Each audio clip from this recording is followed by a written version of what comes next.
Hello, friends. Welcome on in, everybody. Welcome, welcome. If you're new to the channel, my name is Triune, or Tri for short. Preferred pronouns they, them, but any and all are acceptable. Hey, we are doing another episode of Such a Brew About Nothing, the Gathering podcast, where I talk about my deck lists because I like magic. Pretty simple concept there. Just as a heads up, in like the first, you get about a 5-minute break and then ads start. If you don't want to watch ads, there's a couple ways you can do that. First and foremost being by subscribing. It's not super expensive. It's like $6 a month, and you get 20 free emotes that you get to use all across Twitch. This month it is Mental Health May, so it's all emotes that are good for your mental health, or for mine. They just make me smile. I like them. In addition, maybe you were gifted a sub in the last big sub bomb we had on the channel and you want to help a homie not watch ads.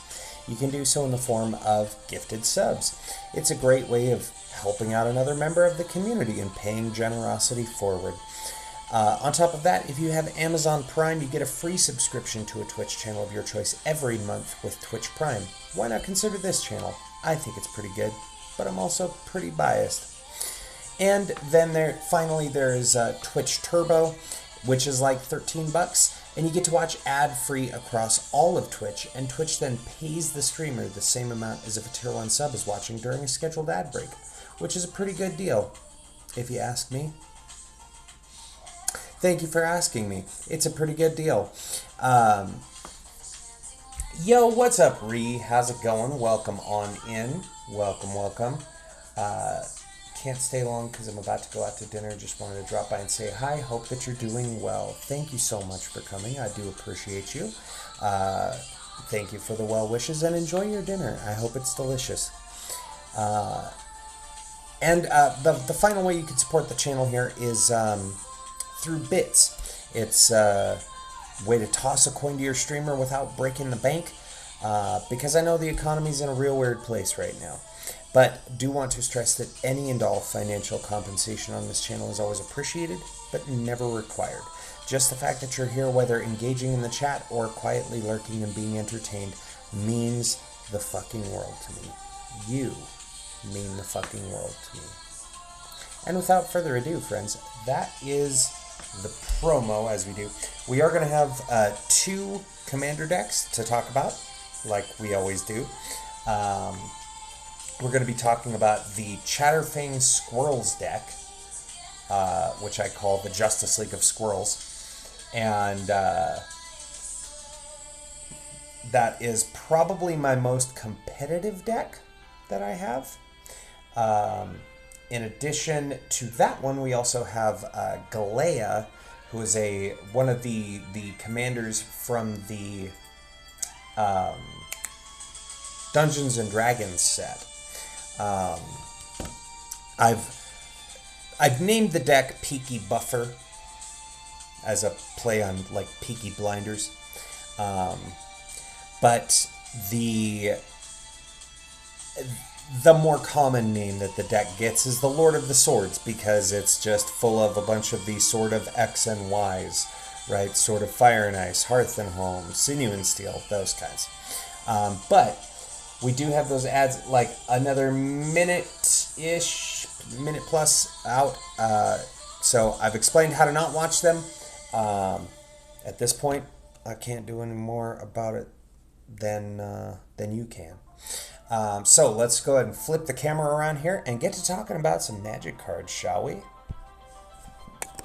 Let's adjust the camera there.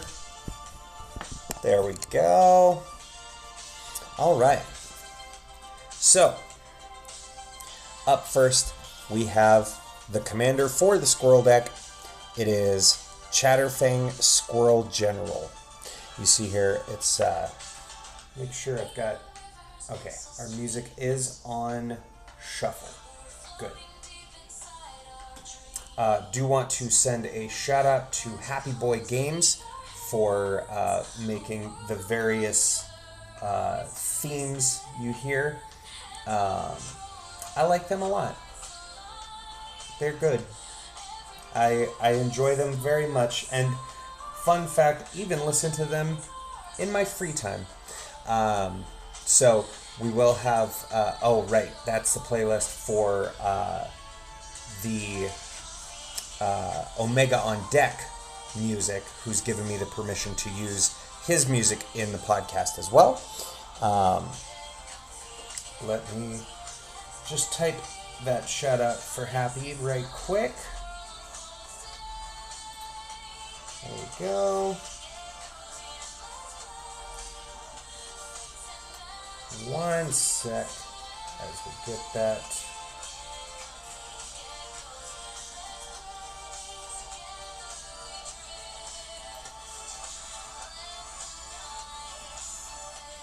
There we go.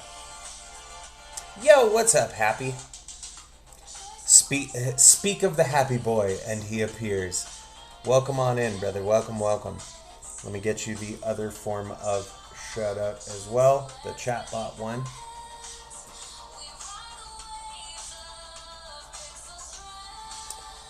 Sorry, it takes me a second to type because I'm doing it with the laptop keyboard is like, it's not that it's out of reach, it's that it's sideways to me, and so I'm looking at a keyboard sideways, typing with one hand because I've got a bunch of other streaming equipment in between me and the computer, so it's hard to turn and get the computer facing me. But there we go. We got those shouties in the chat. All right, so let's talk about some Magic cards, shall we? So up first we have the commander for this deck, Chatterfang Squirrel General, 2 and a green for a 3/3 legendary Squirrel Warrior with Forest Walk. So of course Forest Walk is if the defending player controls a forest land. Not necessarily a land that taps to make green, but a forest, right? Has to have that land type. Then this creature is unblockable. Pretty great if you want to get commander damage in, eh? And then has the additional abilities if one or more tokens would be created under your control. Those tokens plus that many 1/1 green squirrel creature tokens are created instead. So anytime you make a token, you get a squirrel, right? And that is the main focus of the deck. You're just trying to make a lot of squirrels. Now, Chatterfang does tend to also have a lot of combo potential, which is what makes this deck kind of gnarly competitively. Because for 1 black mana, you can sacrifice X squirrels. That could be Chatterfang himself. And target creature gets +X, -X until end of turn. So if you sacrifice 3 squirrels, a creature gets +3 power, -3 toughness, which could, kill a creature. Fun note, this does get around indestructible because you are reducing its toughness to 0. So it is not damage. Indestructible is specifically creatures not destroyed by damage. So this gets around that. Now, again, this does have a lot of combo potential in it. We will continue to look over the various things in this deck that make it so gnarly. But let's look at some of the other legendary creatures in the deck, shall we? Up first, we have the Odd Acorn Gang. This is the backup commander from the Bloomburrow deck. 3 black-green for a legendary Squirrel Warrior. 5/5 this time with Menace, Trample, and Reach. So Menace, of course, meaning it has to be blocked by 2 or more creatures. Trample, meaning excess damage dealt to a defender goes over to the defending player's health total. Excuse me. And Reach, being that this creature can block creatures with flying. Also says squirrels you control have tap. Target squirrel gets +2/+2 and gains trample until end of turn. Activate only as a sorcery.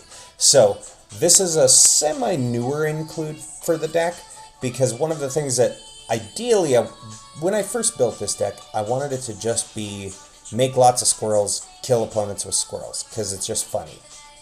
Well, inevitably, Chatterfang ends up becoming combo, because that's the reputation that it's received.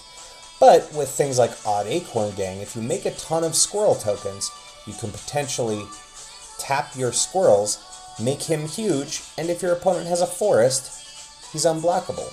If they don't have a forest, well, he gets trample.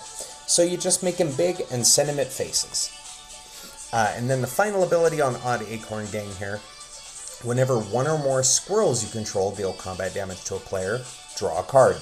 Again, this is one of the nice support things for this deck, because you're typically sending squirrels at your opponents every turn. So as long as it's a player, right, if you're playing in a 4-player game, if you hit each of your 3 opponents, you get to draw 3 cards. So, somewhat newer addition, and a decent little backup commander. Next up, we have Toski, Bearer of Secrets. 3 and a green for a legendary squirrel. 1/1. The spell can't be countered. Has indestructible. So there's that indestructible keyword I was talking about earlier. So this creature cannot be destroyed by means of damage. Toski, Bearer of Secrets, attacks each combat if able, paying off with the squirrels dealing damage and drawing cards. He has to attack, and whenever a creature you control deals combat damage to a player, draw a card. Now this is for each creature dealing damage. This is whenever a creature. This one says 1 or more to a player. That's how they kind of counterbalance. With Toski, it's for every creature. When it hits a player, you get to draw a card. And if you have this out, and you deal damage to each of your opponents, you get 2 cards on each of those creatures. Next up, we have Jaheira, Friend of the Forest, 2 and a green for a legendary human elf druid, 2/3. With tokens you control, have tap, add a green mana, and has the text choose a background. This is another possible backup commander you could run, because part of the problem with running a Chatterfang deck is that Chatterfang has a reputation. So when you shuffle up and put this commander down on the table, your opponents instantly think you're up to no good. Even if you aren't up to any good, everybody wants to come for you, right? So this is another way to like, okay, we're going to put Jaheira in the command zone with a black legendary background enchantment, which you'll see one in a little bit. And that's a way to get your color combination still. But Jaheira is very good because you are making a lot of tokens. And so all of those tokens you're making, all your squirrels now tap for green mana. If you make a treasure token, you don't have to sacrifice it now. It can just tap for green. All your tokens just are green mana. Next, we have Ghoul Caller Gissa. 3 black for a legendary human wizard. 3/4 with pay a black, tap, sacrifice another creature. Create X 2/2 black zombie creature tokens, where X is the sacrificed creature's power. It's token generation, right? It's a way to make a bunch of zombies and clutter up the board, and for every single one of those, right, if 1 or more tokens would be created, plus you make that many plus that many squirrels. So if we sacrifice a 3/3, right, you sacrifice a 3-power creature, you get 3 2/2 black zombies, and if you have Chatterfang out, you'd also get 3 1/1 squirrels. So if you have enough mana, you could potentially pay a black, tap, sacrifice a squirrel. Well, you need an untap piece, but I don't run that in the deck. But I've seen one of the things people will use is like, hey, run this thing, and that lets you untap Gissa, and then you can tap her again, and yeah, it just continues making tokens. But this is just mainly there in like a, hey, did you make a creature huge? Is your opponent about to kill it? Well, you can sacrifice it and make a bunch of zombies and hopefully make a bunch of squirrels. Next up, we have Liliana, Heretical Healer, 1 black for a legendary human cleric, 2/3 with lifelink. So however much damage she deals, you gain that much life. And whenever another non-token creature you control dies, exile Liliana, Heretical Healer, then return her to the battlefield transformed under her owner's control. If you do, create a 2/2 black zombie creature token.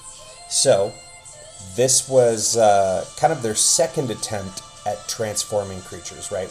Originally we saw that in the Innistrad set. This debuted in Magic the Gathering Origins, where they had these creature planeswalkers. So Liliana, of course, is a famous planeswalker from Magic. This is her creature, and we flip the card around to see Liliana, Defiant Necromancer. Legendary planeswalker Liliana, 3 loyalty, has for +2 loyalty, each player discards a card. For -X loyalty, return target non-legendary creature card with mana value X from your graveyard to the battlefield. And for -8, you get an emblem with, whenever a creature dies, return it to the battlefield under your control at the beginning of the next end step. So she does some hand hate stuff. She can return stuff from your graveyard, but ideally you want to try and keep her alive long enough to get to that emblem, so that you can just, anytime something dies, you get it.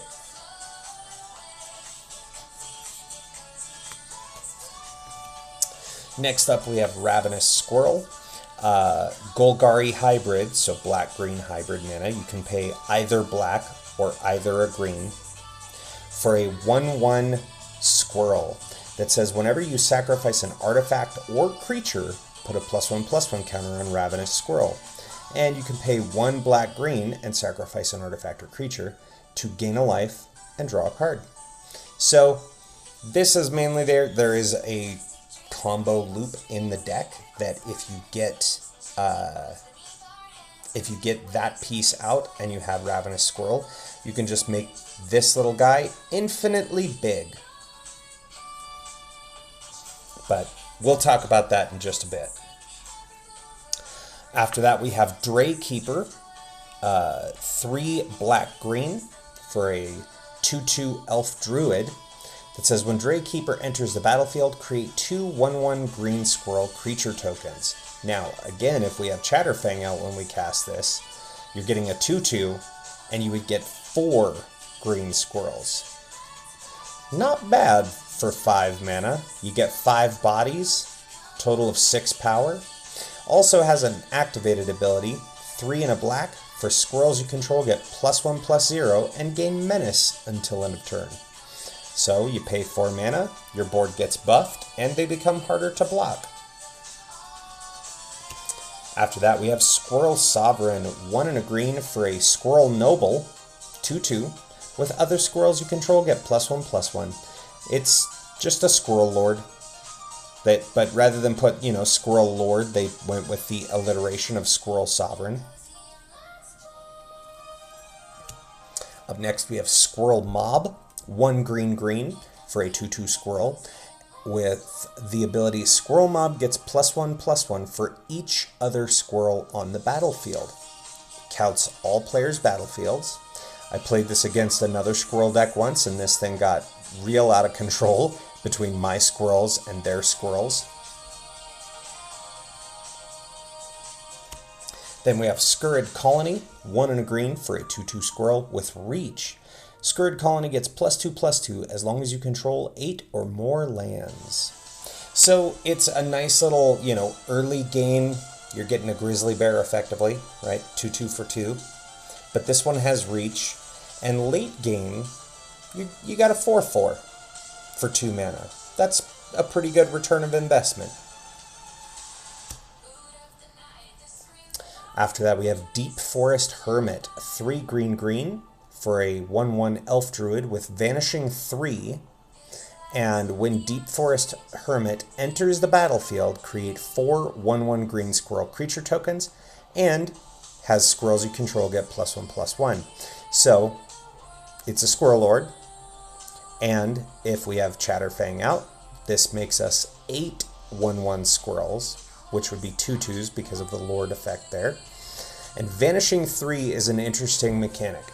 I'm going to pull it up on the Archidect, which, by the way, if you want to see the deck lists for the decks we're talking about today, you can click the pinned message at the top of chat to see the links to the Archidect deck lists. These are live and up-to-date with the most up-to-date versions of the decks that I've built. I do my best to make sure that they're updated, but if anything is ever off, by all means, let me know in the comments. Let me know in the comments of the VOD or in Twitch chat, whatever the case may be. So let me see if I can pull up. There we go. Vanishing 3 is when this creature enters with 3 time counters on it, and at the beginning of your upkeep, you remove a time counter from it. And when the last one is removed, you sacrifice it. I wanted to make sure I got the wording right, because they've done a few abilities similar to that, and it's easy to mix them up. So effectively, this enters as a 1/1 with 3 time counters. At the start of each of your next 3 turns, you remove one of those counters, and when it has no counters left, it's gone. But not bad for making 8 bodies with 5 mana that are all 2/2s. Next up, we have Scurry Oak, 2 and a green for a 1/2 tree folk with Evolve. So whenever a creature enters a battlefield under your control, if that creature has greater power or toughness than this creature, you put a +1/+1 counter on this creature, right? So if you play a 2/2, this gets a 1/1 counter, which will trigger its second ability of whenever 1 or more +1/+1 counters are put on Scurry Oak, you may create a 1/1 green squirrel creature token.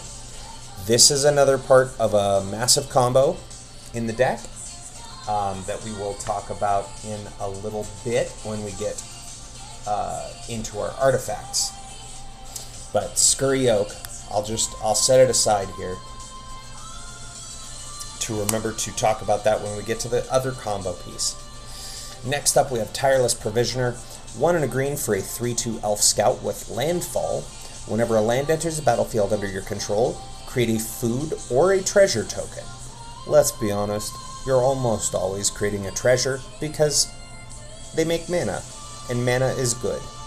But sometimes I have used it for a food token because sometimes you just have to gain the life. After that, we have Tireless Tracker, very similar to Tireless Provisioner, but Tireless Tracker is 2 and a green for a 3/2 human scout with landfall, and whenever a land enters a battlefield under your control, investigate, which is make a clue token. Clue tokens, of course, you pay 2, you sacrifice that artifact, you get to draw a card. For those who don't know, foods are an artifact that you pay 2, tap and sacrifice it to gain 3 life. Treasures are an artifact that you tap and sacrifice to add a mana of any color. So amongst these 2, if you play a land, you would get a clue and either a food or treasure. But this one does have an additional ability in whenever you sacrifice a clue, you put a +1/+1 counter on Tireless Tracker. Note that there are ways in Magic the Gathering to sacrifice clues without using them for their card draw ability, right? Sacrificing artifacts to other means. That still triggers this. Next, we have the Nut Collector, Happy Boy's favorite. 5 and a green for a 1/1 druid with, at the beginning of your upkeep, you may put a 1/1 green squirrel creature token into play, and has threshold. All squirrels get +2/+2. So threshold is as long as you have 7 or more cards in your graveyard, all your squirrels will be 3/3s.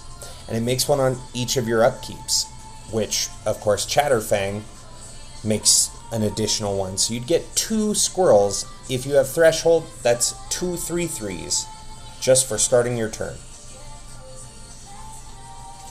After that, we have Squirrel Wrangler, 2 green for a 2/2 human druid. You can pay 1 and a green and sacrifice a land to make 2 1/1 green squirrel creature tokens. Or you can pay 1 and a green and sacrifice a land, and squirrel creatures get +1/+1 until end of turn. So this is one that you tend to drop and sit on the board until you get a bunch of lands, and then hopefully either make a ton of squirrels when you intend to overrun, or you have enough squirrels and you want to make them huge and try to alpha swing against your opponents.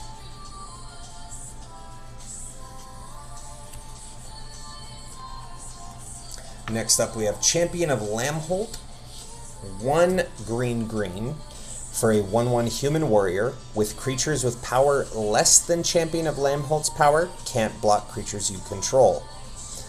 And whenever another creature enters the battlefield under your control, put a +1/+1 counter on Champion of Lamholt. So this is one of the ways that you hopefully want to kill your opponents. You get Champion out, you make some squirrels, she gets big, then you can attack with your squirrels and they can't be blocked. Pretty pure and simple. After that, we have Wildwood Mentor, 2 and a green for a 1/1 tree folk with, whenever a token enters the battlefield under your control, put a +1/+1 counter on Wildwood Mentor. And whenever Wildwood Mentor attacks, another target attacking creature gets +X/+X until end of turn, where X is Wildwood Mentor's power. So I very often will use this one. You know, you make a bunch of squirrel tokens, then this is getting bigger, you attack with this and Chatterfang presumably, and Chatterfang is going to get a boost equal to how big Wildwood is. That's the hope.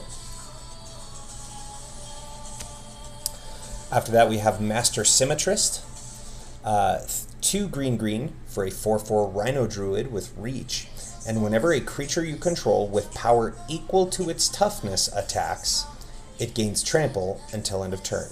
So this is there just because we have a 3/3 commander, we have a bunch of 1/1 squirrels, gives them all trample, right? It's a good trample lord for your deck. After that, we have Verdant Force, 5 green, so 8 mana for a 7/7 elemental, with at the beginning of each upkeep, that is every player's upkeep, you get a 1/1 green Saproling creature token. You put it on your battlefield, right? Verdant Force is, I've said this for many years, this is actually my favorite printing from one of the very first decks I ever bought, the Graveborn deck. So Magic used to do this thing years ago. They had the premium deck series where you'd pay, I think it was like $60 at the time, and you got a 60-card deck with, I think it came with a sideboard. It may not have. It may have just been the 60-card deck. But it was a mono-black deck with a bunch of other non-black cards. So it had like Verdant Force in there. It had Avatar of Woe. It had a bunch of different, well, Avatar is a black creature.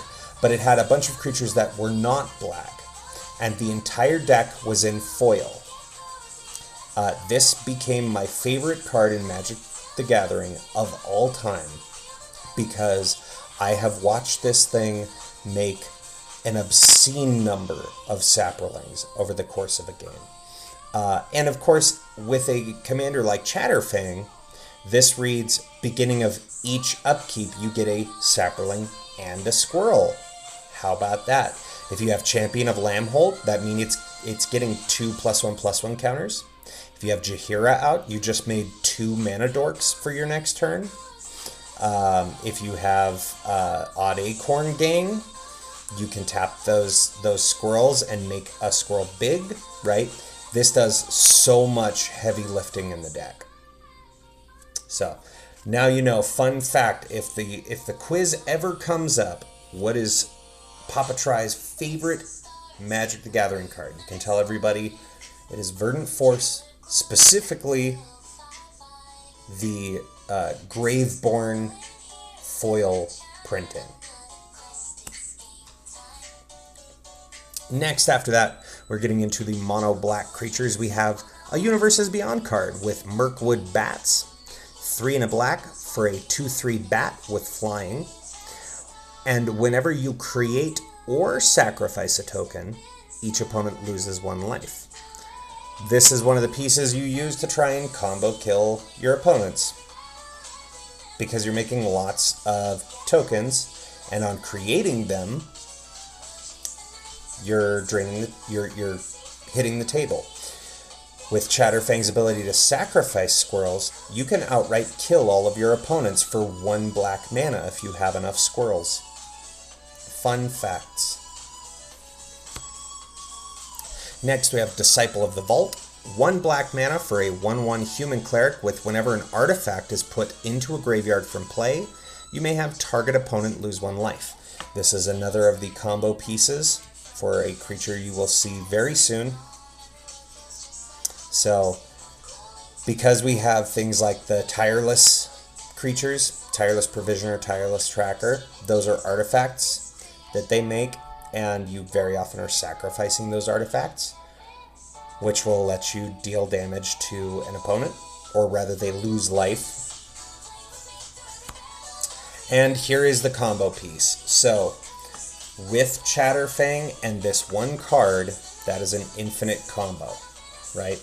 This is Pitiless Plunderer, 3 and a black, for a 1/4 human pirate with whenever another creature you control dies, you create a colorless treasure token with tap, sacrifice this artifact, add 1 mana of any color to your mana pool.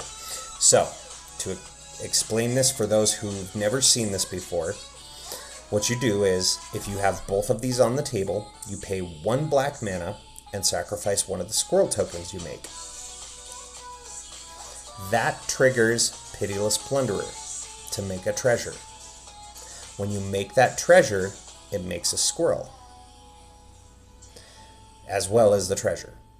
You then use that treasure, make it, tap and sacrifice it for black mana.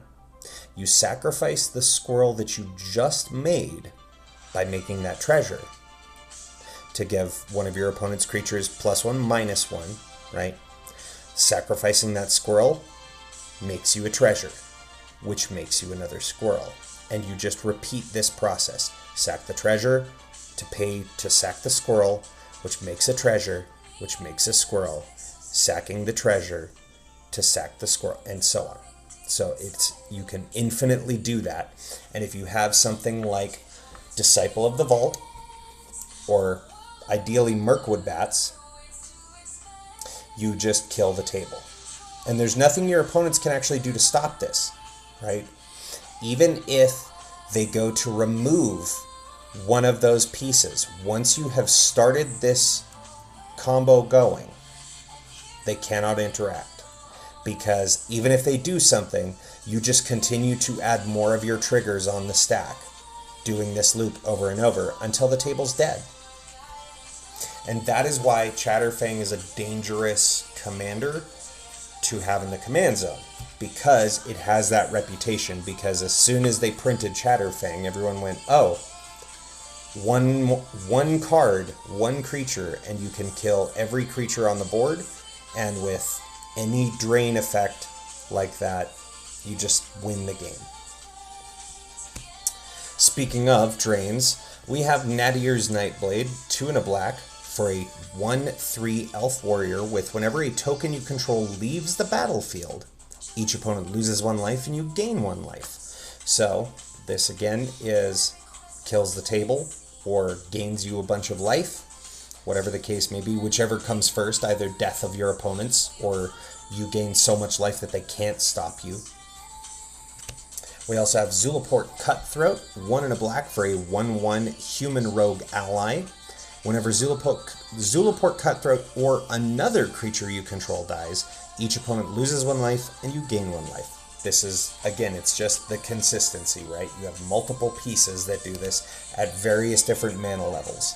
So between the Disciple of the Vault, Zulaport Cutthroat, Nadir's Nightblade, and Mirkwood Bats, each of them at a different mana value, you could potentially kill the table.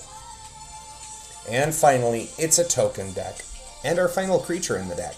So of course, we have Academy Manufactor. 3 mana for a 1/3 artifact creature assembly worker that says if you would create a clue, food, or treasure token, instead create 1 of each. So, naturally, if you have Tireless Provisioner out, you play a land, you make a treasure, Academy Manufactor sees that and says, oh, actually you make a clue, a food, and a treasure. And then Chatterfang sees that and says, oh, you made 1, 2, 3 tokens, so you make 1, 2, 3 squirrels, right?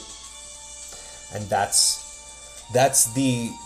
this card is the one that you want to get your easy squirrel overrun, because by making many of these artifact tokens, you're making a ton of squirrels, and hopefully that is enough to get all of your pieces needed to try and kill your opponents with combat damage, which was the initial goal of this deck, I might add.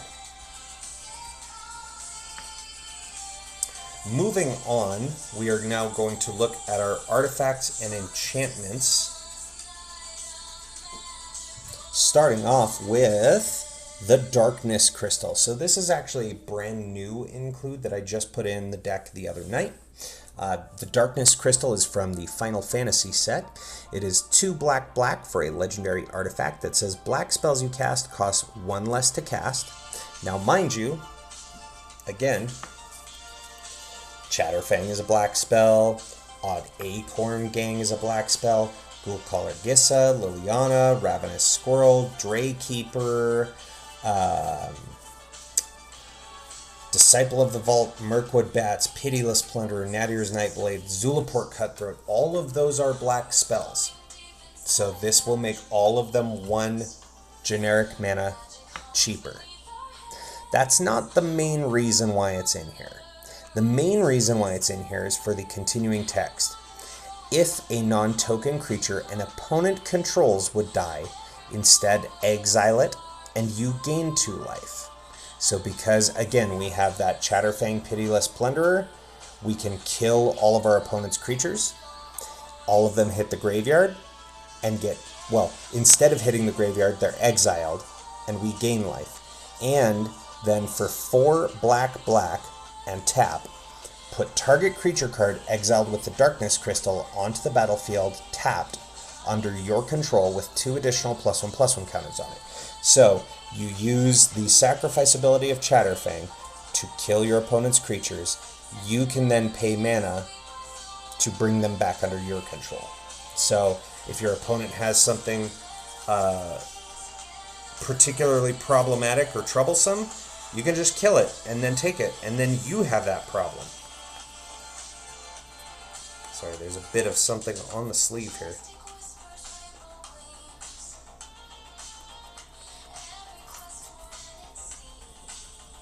I will deal with that later.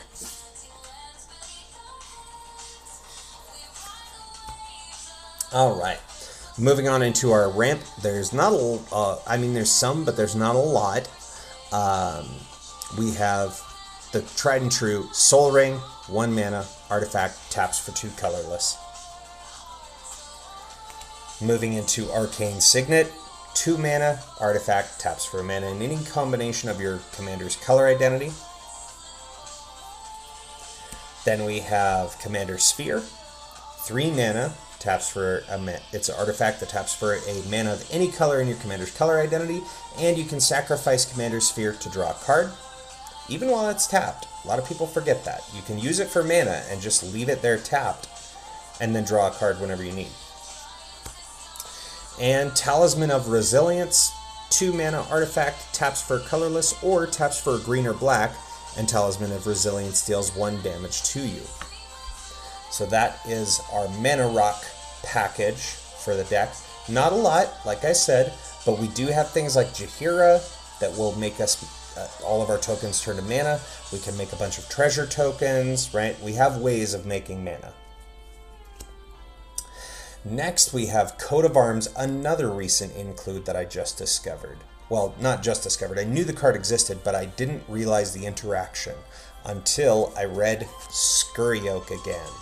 So remember I had said I would set this aside to talk about a combo? Here's that piece. So Coat of Arms is 5 mana for an artifact that says each creature gets +1/+1 for each other creature on the battlefield that shares at least 1 creature type with it. For example, 2 vampire clerics and a human cleric would each get +2/+2, right? Because one of the vampire clerics would see the other vampire cleric and the human cleric, they all are all clerics, it would get +1/+1 for each of the other clerics, right? And that goes likewise for the second vampire cleric and for the human cleric. Now, why is this important? Because Scurryoak says creature enters, if it's bigger than Scurryoak, you put a 1/1 counter on this. When you put a 1/1 counter on this, you make a squirrel. Well, if we have these two and Chatterfang out, when we make that squirrel, we're making 2 squirrels, right? Which means that the squirrel that enters looks at all the other squirrels that are in play and becomes that much larger, presumably escalating way past the power of Scurryoak, letting you put a +1. And then the second token enters, right, which lets you do it again. You get to put another 1/1 counter, because now they all just got 2 bigger. And upon that getting bigger, you put another 1/1 counter, which makes you 2 more squirrels. And then the first one enters and says, oh, it's bigger, put another one. So this is actually an unstoppable infinite. It kind of draws the game, because there's no real way to stop this unless you have some kind of sacrifice outlet or kill spell or something to get rid of the Scurryoak or get rid of the Coat of Arms. But you'd rather get rid of the Scurryoak than the Coat of Arms, because the Coat of Arms is what's making all your squirrels massive. So ideally, you let this go until you have a billion squirrels holding on to a removal spell, and then you kill the Scurryoak, and you kill with all your squirrels. Up next, we have Acorn Catapult, 4 mana artifact with pay 1 tap. Acorn Catapult deals 1 damage to target creature or player. That creature's controller or that player puts a 1/1 green squirrel creature token onto the battlefield. So again, this is where that gets bigger for each squirrel, right? Because you can use Acorn Catapult, ping your opponent, they make a squirrel, and each of your squirrels are getting bigger. It's a neat little tech that I've used for, and this can happen at instant speed too. So you can ping something, have your opponent make a squirrel, give them a blocker. It lets you do some politics, right? It's squirrel politics. Next, we have Chitter Spitter, 2 and a green for an artifact with, at the beginning of your upkeep, you may sacrifice a token. If you do, put an acorn counter on Chitter Spitter. Squirrels you control get +1/+1 for each acorn counter on Chitter Spitter. And you can pay a green, tap, and create a 1/1 green squirrel creature token. So this will let you make a squirrel that you could sacrifice with Chitter Spitter at the start of your upkeep to then make all of your squirrels bigger. It's just another kind of insurance, kind of like Coat of Arms, right? To make your squirrels big and try to kill your opponents. Next, we have Conduit of Worlds, 2 green, It says you may play lands from your graveyard and tap, choose target non-land permanent card in your graveyard. If you haven't cast a spell this turn, you may cast that card. If you do, you can't cast additional spells this turn. Activate only as a sorcery. So this is I'm going to do this one thing on my turn. Right, I'm going to cast this one spell. But if you absolutely need something from your graveyard, like your opponent killed your Pitiless Plunderer, this is how you get them back. Next we have Bootlegger's Stash. 5 and a green for an artifact. Says lands you control have tap, create a treasure token. I've used this before to make a bunch of treasures, which makes a bunch of squirrels, and then use those treasures with the,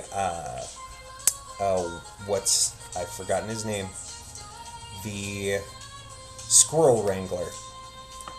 Paying the mana to sack a land to make more squirrels, or make them larger, right? So you can tap all your lands to turn them into treasures, to give you squirrels with Chatterfang, to then use those treasures to pay into this to sacrifice lands to make you more squirrels.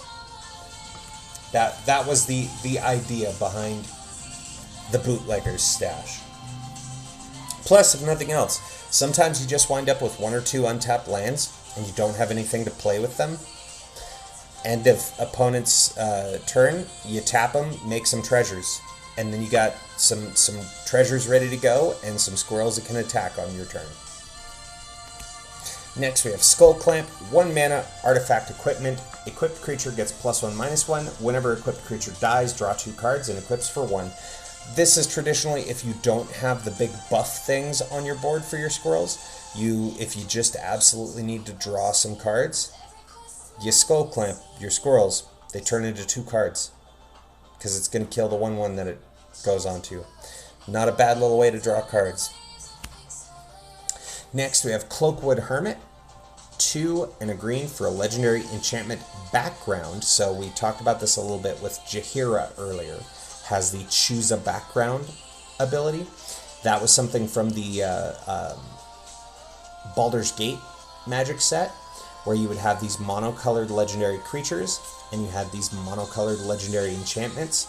And if that commander said choose a background, you could choose a background to also put in the command zone, and that would give you your 2-color commander color identity.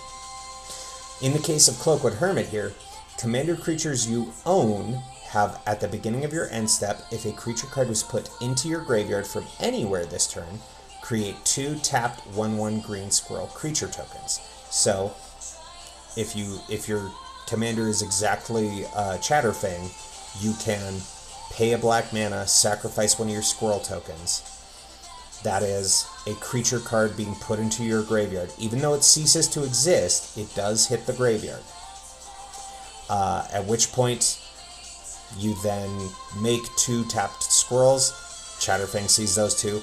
He would also make 2 tapped squirrels. They do come in tapped because it just copies that bit. But yeah, so you'd get 4 squirrels at the end of every turn. Well, at the end of your end step, I should say.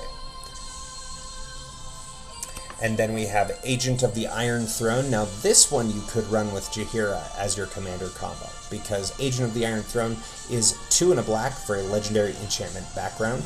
Commander creatures you own have whenever an artifact or creature you control is put into a graveyard from the battlefield, each opponent loses 1 life. This I have used in place of the Mirkwood Bats, or the Disciple of the Vault, or Zulaport Cutthroat, right? Because this enchantment gives that effect to your commander, who's the one doing the combo shenanigans. So this will let you just kill the table. Next we have the Meat Hook Massacre, X black for a legendary enchantment. When the Meat Hook Massacre enters the battlefield, each creature gets -X until end of turn. Whenever a creature you control dies, each opponent loses 1 life. And whenever a creature an opponent controls dies, you gain 1 life.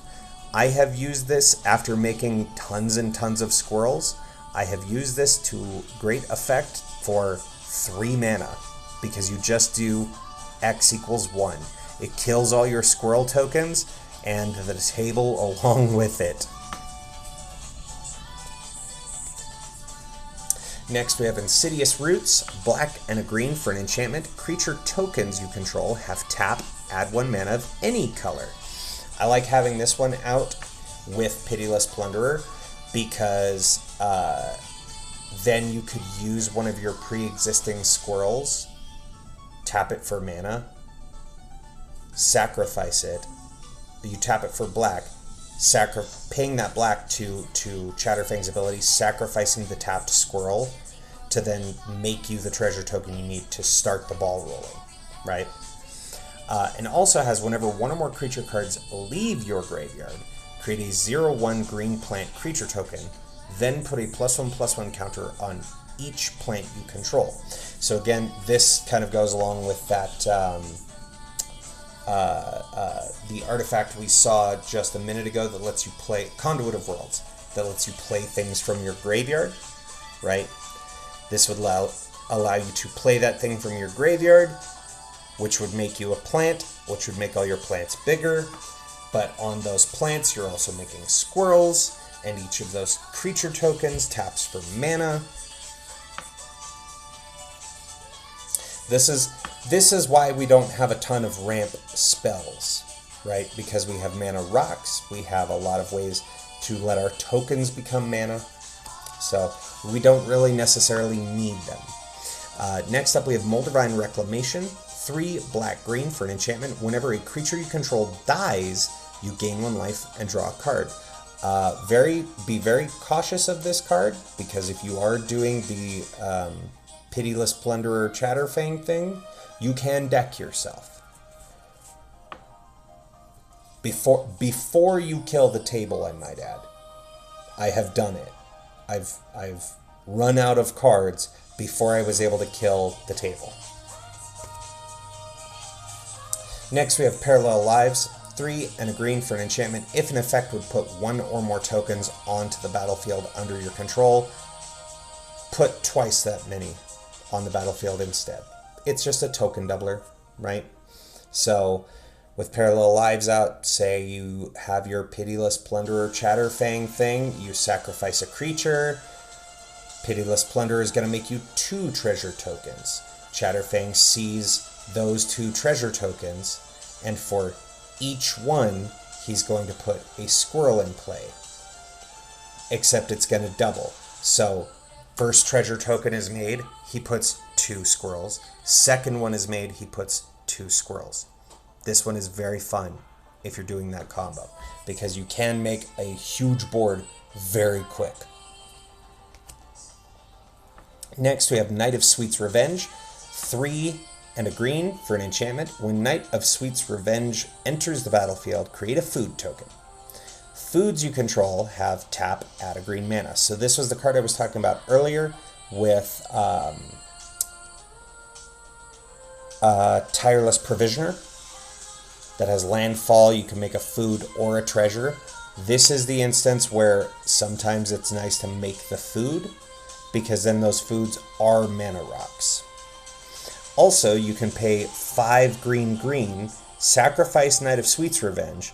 Creatures you control get +X until end of turn, where X is the number of foods you control, and you activate only as a sorcery. So this is another big overrun, potentially, hopefully, where if you have enough foods, you can pay the mana, which it's 7 mana, but if you have 7 foods, you can tap them to pay for this ability. Pretty neat. Next we have Fey Offering, 2 and a green for an enchantment. At the beginning of each end step, if you've cast both a creature spell and a non-creature spell this turn, create a clue token, a food token, and a treasure token. So traditionally what I would do is you cast a creature, you cast any other non-creature spell you've got, and that's making you clue, food, treasure. I did this once with Academy Manufactor out. It's super fun because Academy Manufactor says clue, food, treasure. Well, for that clue, I'm going to make a clue, food, and treasure. For that food, I'm going to make a clue, food, and treasure. And for that treasure, I'm going to make a clue, food, and treasure. Chatterfang sees all 9 of those tokens made and says, well, for each one you make a squirrel, so you make 9 squirrels, as well as 3 clues, 3 food, 3 treasures. Next, we have Revel in Riches, 4 and a black for an enchantment. Whenever a creature an opponent controls dies, create a colorless treasure artifact token with tap, sacrifice this artifact, add 1 mana of any color to your mana pool, and at the beginning of your upkeep, if you control 10 or more treasures, you win the game. I did this once, played Pitiless Plunderer, killed all my opponent's creatures, which was way more than 10. I had 30-something treasures and just passed, and they couldn't respond fast enough to remove me from the game to stop me from winning with treasures. Next, we have Greed, 3 and a black for an enchantment, pay a black mana, pay 2 life, draw a card. Sometimes you just really need that card, and the mana and life is worth it. Next, we have a card that is all in Phyrexian. I really like the foiling art on it. This was the bundle promo from Phyrexia All Will Be One. And we have it in English. So this is Phyrexian Arena, 1 black for an enchantment. At the beginning of your upkeep, you draw a card and lose 1 life. Now, I've talked to many new players, and they were like, oh, well, this doesn't sound very good. I just lose a life on each of my turns. It's, no. On your upkeep, you draw a card and lose a life. You then move into your draw step and draw for turn. So you draw 2 cards every turn, and you only pay 1 life. That's not bad for 3 mana. Next, we have Concordant Crossroads, 1 green mana for an Enchant World. So this is a card that affects the entire table and says creatures can attack or use abilities that include tap in the activation cost as soon as they come into play on their controller's side. This is the old text because this is from Legends. This is basically all creatures have haste in green for 1 mana. So this is in there because ideally you want this to hit the table when you're about to make your thousands of squirrels and then just kill the table with them. And that's it for the enchantments. We're going to have a look at the instants and sorceries. So, first up we have Assassin's Trophy. Now this is the kind of card that you want to hold on to until there is a very big problem, right? Assassin's Trophy is black and a green for an instant. Destroy target permanent an opponent controls. Its controller may search their library for a basic land card, put it onto the battlefield, then shuffle.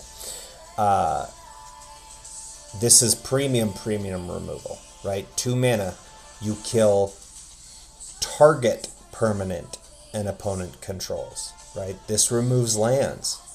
This removes enchantments.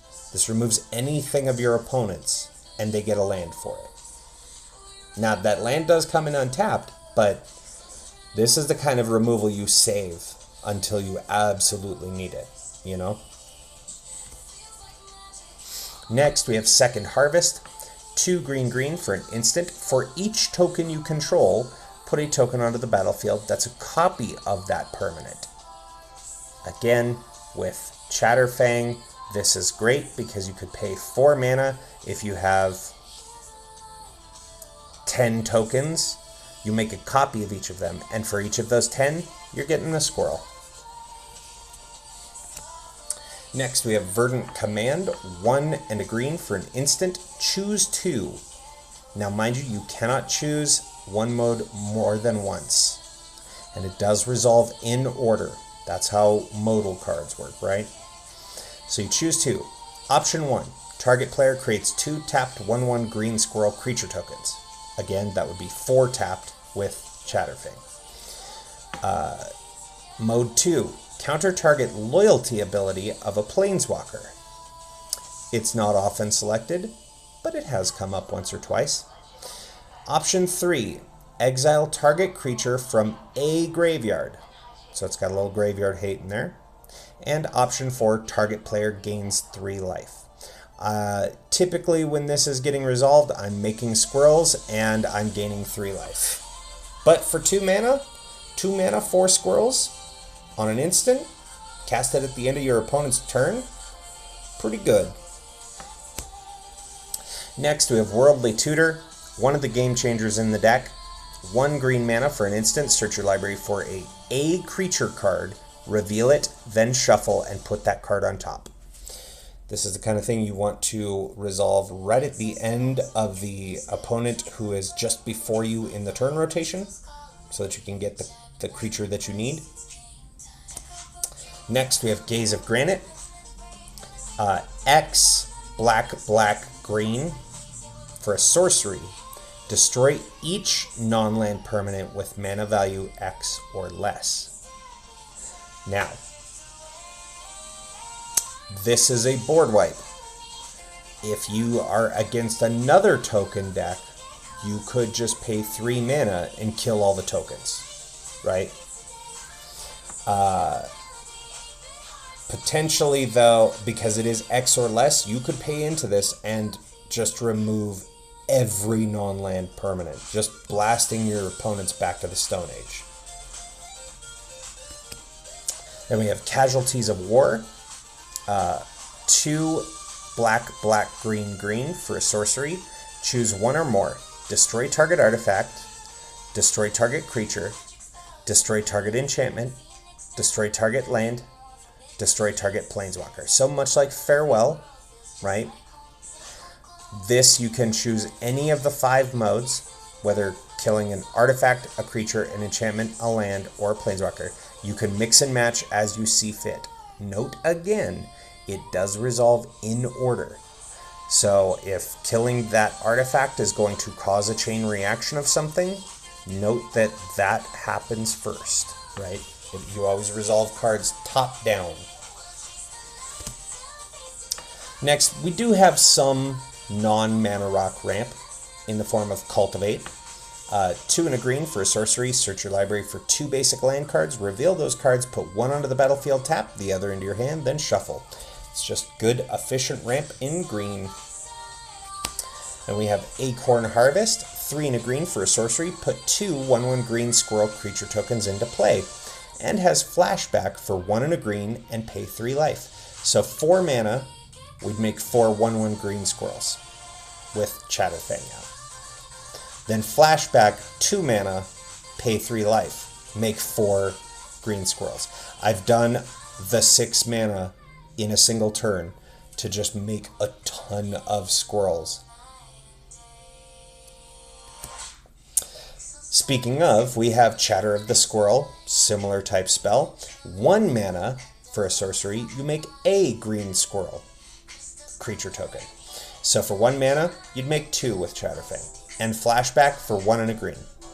Not even paying any life, which makes you 2 more squirrels. I've done this one a lot to make 4 squirrels in a turn. And we have Chatter Storm, 1 and a green, sorcery, create a 1/1 green squirrel creature token. But this one has Storm. So let's look at the Stone Cold Nuts turn, shall we? We do Acorn Harvest. We flash back Acorn Harvest. We do Chatter of the Squirrel. So far we are at 6, 7 mana, 8, 9 mana, 10, 11 mana. If you have those 3 cards and 11 mana, right, it's got Storm. So this is going to make you 4, 8 squirrels if you have Chatterfang. Then 2, 4, that's 12 squirrels. We've cast Storm Count is 4. Then you cast Chatterstorm, Storm Count 5. So you're going to then make 5 copies of this card. So we're at 12 squirrels. This is going to make you 2 off of the initial one, right? The 5th spell you cast. You then copy it 5 times, making you another 12 squirrels. So we went up to 14 squirrels, and then the 5 copies, each making 2. That's going to make you 24 squirrels among those 3 cards. If you can't do something with 24 squirrels and 11 mana, then I don't know what to tell you. I don't know how to help your deck. Next, we have Kindred Dominance, 5 black for a sorcery. Choose a creature type, destroy all creatures that aren't of the chosen type. It's asymmetric board wipe, right? You play this card, you choose squirrel, you kill all the things that aren't squirrels. Now you have squirrels. And you should be able to hopefully end the game right there. By the way, remember, when it comes to board wipes, be courteous of people's time. If you're going to board wipe, do so with the intention of trying to end the game, right? Next up is Deadly Tempest. 4 black for a sorcery. Destroy all creatures. Each player loses life equal to the number of creatures they controlled that were destroyed this way. This is a neat one with Chatterfang because you can put this spell on the stack and then sacrifice all of your squirrels for 1 black mana, leaving you with, basically no board, so you don't lose any life. And then this resolves and all of your opponents lose life for their creatures. It's a fun little interaction. And we have Toxic Deluge, 2 and a black for a sorcery. As an additional cost to cast this spell, pay X life. All creatures get -X until end of turn. Sometimes you just gotta hard kill the board. You know what I'm saying? Then we move into our tutor package. We have Grim Tutor, 1 black for a sorcery. Search your library for a card, put that card in your hand, then shuffle your library. You lose 3 life. It's like Vampiric Tutor, but slightly more expensive in mana. And we have Diabolic Intent, 1 and a black for a sorcery. As an additional cost to cast this spell, sacrifice a creature. Search your library for a land card, put that card in your hand, then shuffle. It's Demonic Tutor, but you have to sack a creature. Then we have Diabolic Tutor, 2 black for a sorcery. Search your library for a card, put it in your hand, then shuffle. And finally, DT, Demonic Tutor itself. 1 and a black for a sorcery. Search your library for a card, put it in your hand, then shuffle. There's 5 tutors in here, just for consistency's sake, right? It's to ensure that you are getting the things you need to do the stuff you want. And that's it for the non-land cards in the deck. Let's have a look at our lands, and then we will take a short break, and we'll come back and talk about our next deck. So, excuse me one moment while I hydrate.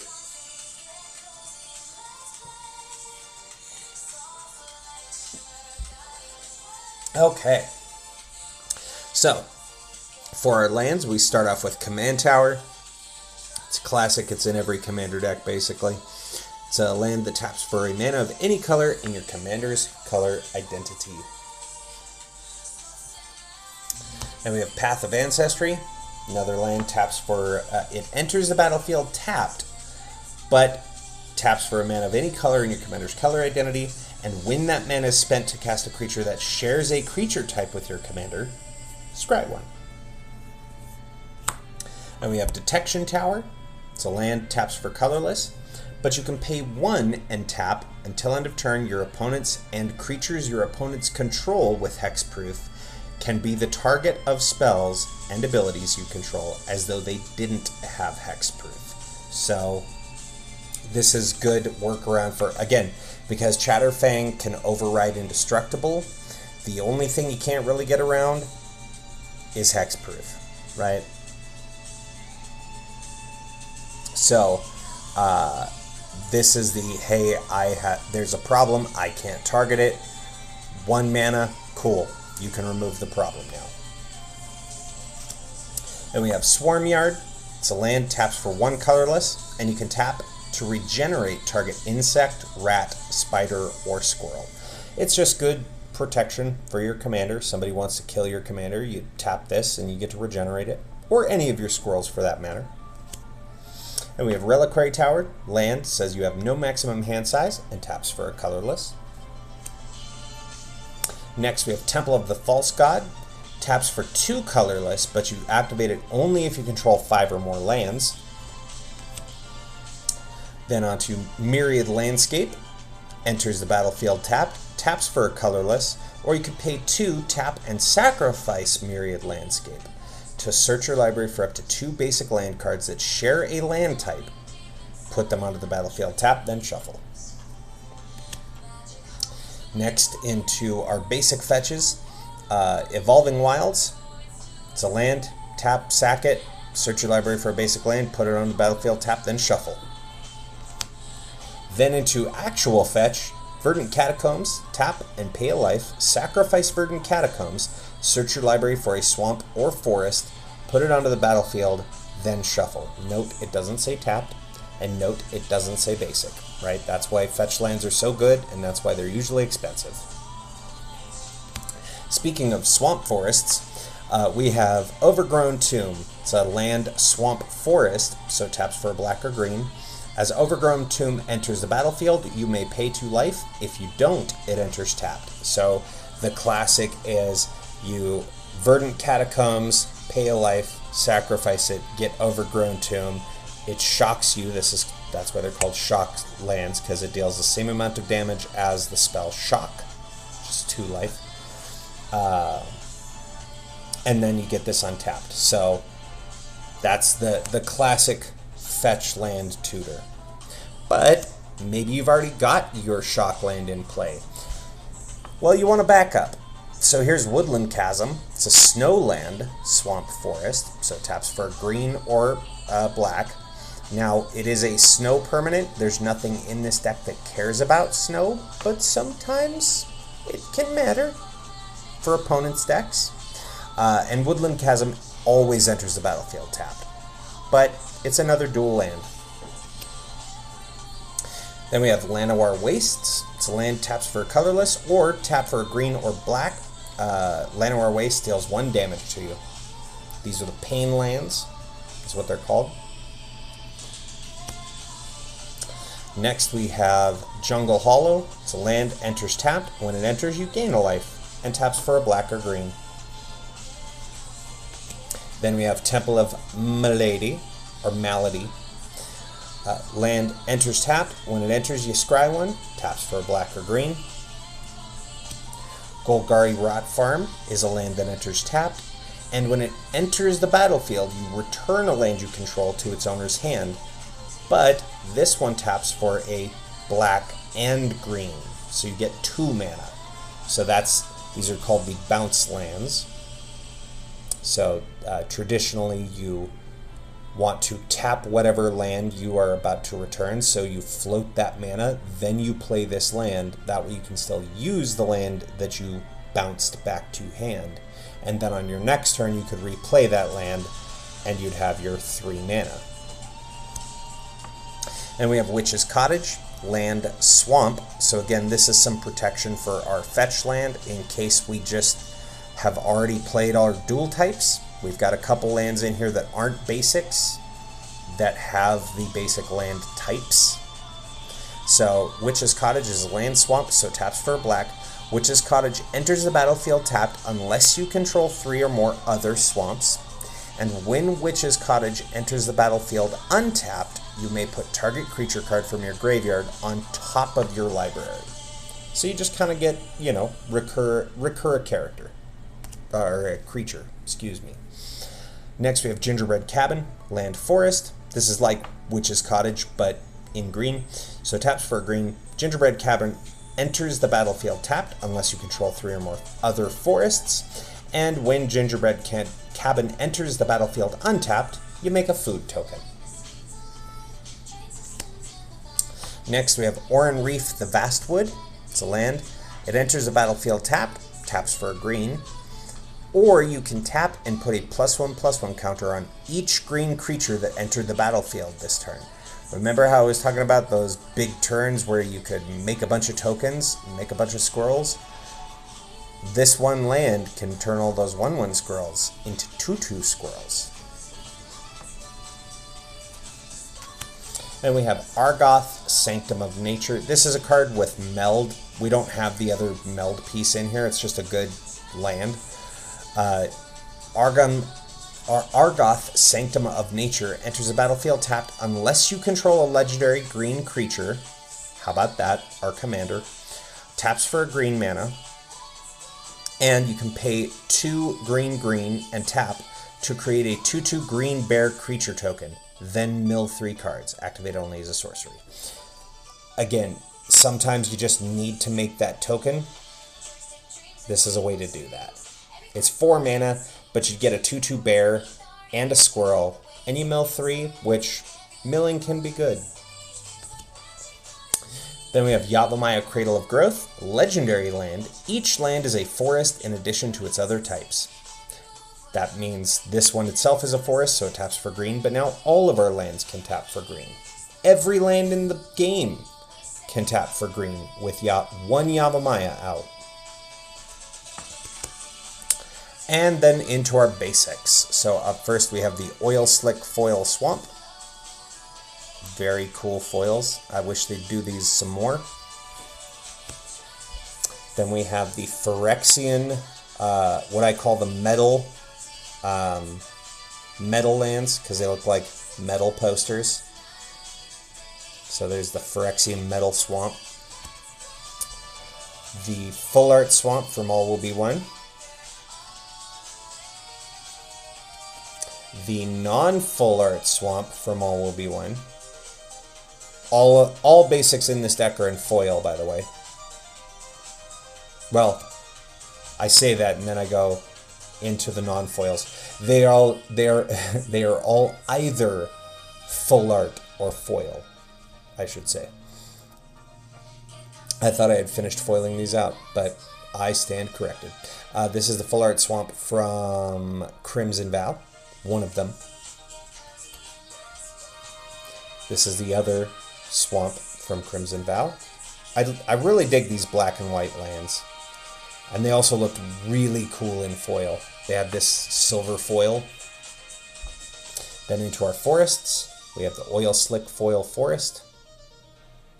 Again, very cool foiling. Full Art Foil Metal Forest. Metal Poster Forest. From All Will Be One. Full Art Foil Forest from All Will Be One. The regular one, the non-metal poster. The non-Full Art Forest from All Will Be One. One of the Full Art Forests from Crimson Vow. The other Full Art Forest from Crimson Vow. And the very last card of the deck. This is a Full Art Forest from Kamigawa Neon Dynasty. Fun fact, and I may have mentioned this in one of our past episodes of the podcast, but I really like the Neon Dynasty Full Art Basics because this is the card where I learned the kanji for forest. So this one symbol at the top kind of looks a little bit like the Korean jiut, the J sound, right? That one symbol is tree. If you have 2 of them side by side, like on the bottom, that is trees, plural. And if you have 3 of them associated in this triangular, that is forest. I really dig kanji when I found that out, and it made me want to learn it when I was like, oh, so the symbol for tree, and if you put another one, that's plural. And if you put 3 of them, that's a forest. Because what is a forest but multiple trees? That's super cool. So, yeah, I really dig that little fun fact. See, come to the podcast for the magic cards. Stay for the learning experiences of Japanese. That said, we're going to take a quick break, friends, while we get things swapped over. This is a perfect opportunity for everybody to get up, stretch your legs, hydrate, go to the bathroom, cycle your fluids, do all the things that humans do. We are going to take that quick BRB. We're going to pump up the jams, pump up the tunes. Thank you again to Happy Boy Games for the awesome soundtrack of themes. But we're going to swap over now to some music by Omega on Deck, friend of the channel as well. And we're going to pump that volume up, and y'all hang out and vibe. Don't go away. I love you very much. We will return shortly and talk about this guy, Galea, Kindler of Hope, and talk about what a deck full of swords can do. All right? See y'all in just a second.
Welcome back, everybody. Hope you had a good break. Let's jump into some more Magic cards, shall we? Let me grab a drink here.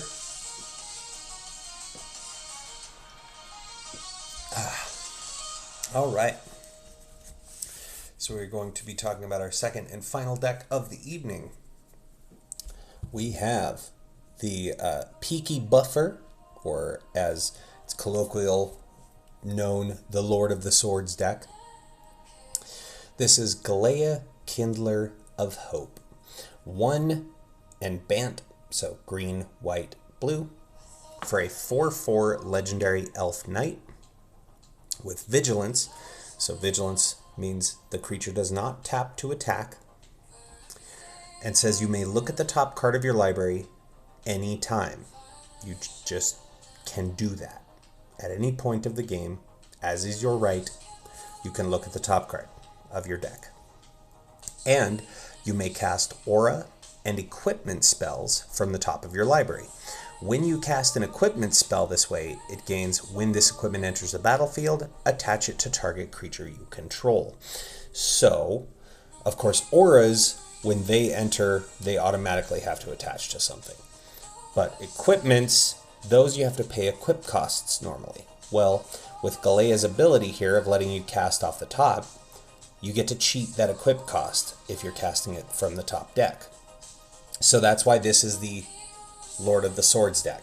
Because the swords, you'll see in a bit, but they cost 3 mana to play, 2 to equip. Well, they work a lot better if you could just pay 3 mana and snap them onto your commander, which is kind of what the deck is built around. All of the other creatures you will see here are just ways to help keep a board presence. Because having everything on one commander can sometimes be bad. Sometimes your opponent's board wipe and you've put everything into just one creature. So up first we have Tatiova, Benthic Druid, 3 green blue for a 3/3 legendary merfolk druid with landfall. Whenever a land enters the battlefield under your control, you gain a life and draw a card. This is great for say maybe you don't have a equipment or aura on top of your deck. You could play a land, draw that card off the top, and then maybe you have a aura or equipment after that. Helps keep you to the things that you want on top of your deck. Then we have the 6th Doctor. This is one of the Doctor Who Universes Beyond cards. 4 green blue for a 3/3 legendary Time Lord Doctor with Time Lord's Prerogative. Whenever you cast a historic spell, copy it, except the copy isn't legendary. This ability triggers only once each turn. Now, historic spells, we saw this in the Sisay deck we talked about a few months ago. Historic spells are artifacts, sagas, and legendaries. So the first historic spell you cast, you get to copy it, except that copy isn't legendary. So you could make a copy of Tatiova or a copy of Galea, right? Or the reason why it's here, a copy of your swords, which is super nice.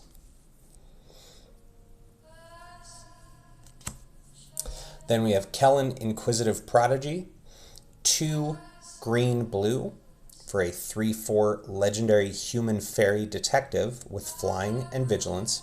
And whenever Kellen, Inquisitive Prodigy attacks, destroy up to 1 target artifact. If you controlled that permanent, draw a card. Sometimes you just gotta draw a card.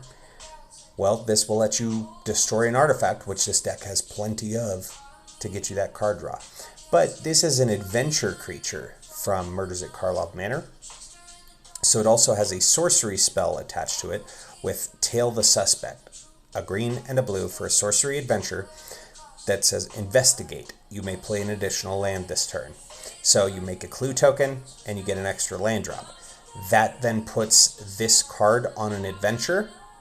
So you could cast Kellen from exile. The card goes into exile, and you can then cast Kellen from exile. So you get kind of 2 use out of him. Then we have Galta and Maverin, 3 green, green, white, white, so 7 total mana for a 12/12 legendary dinosaur vampire with trample, and says whenever you attack, choose 1. Create a tapped and attacking XX green dinosaur creature token with trample, where X is the greatest power among other attacking creatures.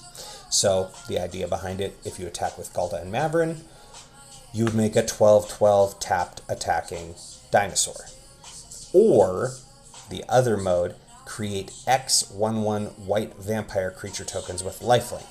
Those are not tapped and attacking, where X is the number of other attacking creatures. So if you're going wide, if you have a bunch of creatures, you can swing out with them and you'll make a bunch of lifelink vampires. Ideally, though, for this deck, you're probably making the trample dinosaur, because then you can send your commander at an opponent, you can send Galta and Maverin at another opponent, and then the token dinosaur at a third opponent. Then we have Tolsimir Wolfblood, 4 green white for a legendary elf warrior 3/4. With other green creatures you control, get +1/+1. Other white creatures you control get +1/+1. And tap to create Voja, or Voya. I've always said Voja, a legendary 2/2 green and white wolf creature token. So, because this creature gives other green creatures +1/+1 and other white +1/+1, that would make that Voja a 4/4 wolf, right? Because it's green and white.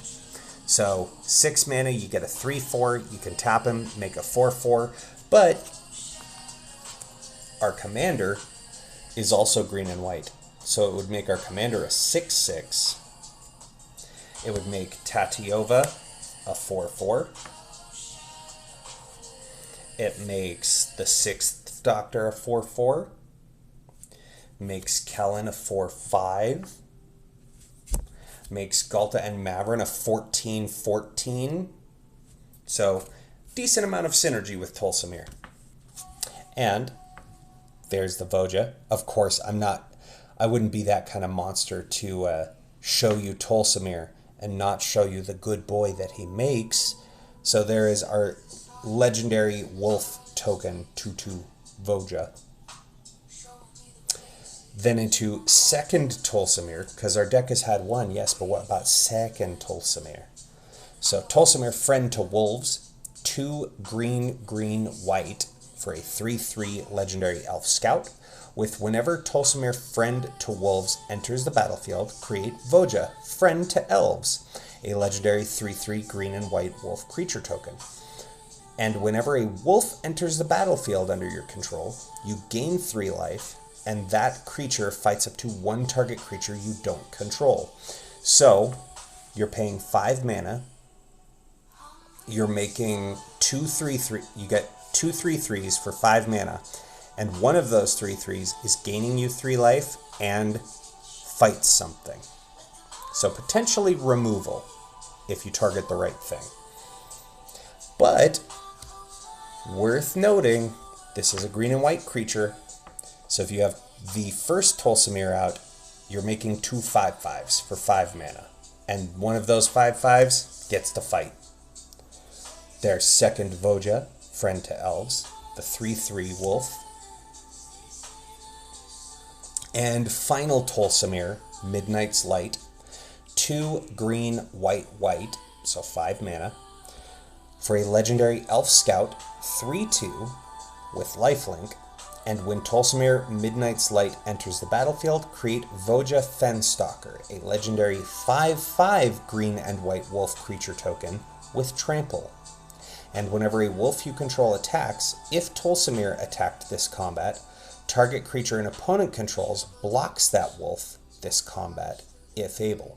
Now, mind you, if you have more than 1 wolf, each of those wolves, you can choose a target. Right? It's not just, it's whenever a wolf you control attacks. So for each wolf you have, you can choose a target creature that has to block that wolf, as long as this Tolsimir is attacking. And again, with OG Tolsimir, right, you're getting, this would be a 5/4 that makes a 7/7 trample wolf. And combos with second Tolsimir because that new wolf would get to fight. So all three of the Tolsimirs play very well together.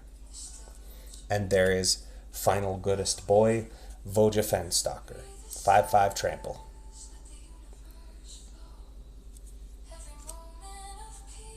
Next we have Squirrels Defector Might, 1 white mana for a 1/1 legendary artifact Phyrexian Might with Toxic 1. So this player, when this deals combat damage to a player, they get that many poison counters. So in the case of Toxic 1, if Squirrels hits an opponent, they get 1 poison counter. Remember that with poison counters, if a player gets 10 or more, they lose the game. But this is not in here for the Toxic. This is not in here for the poison counters. We're never using that. Squirrels Defector Might can't block. What we are using it for is for Phyrexian white mana, so you can pay this with either a white mana source or 2 life.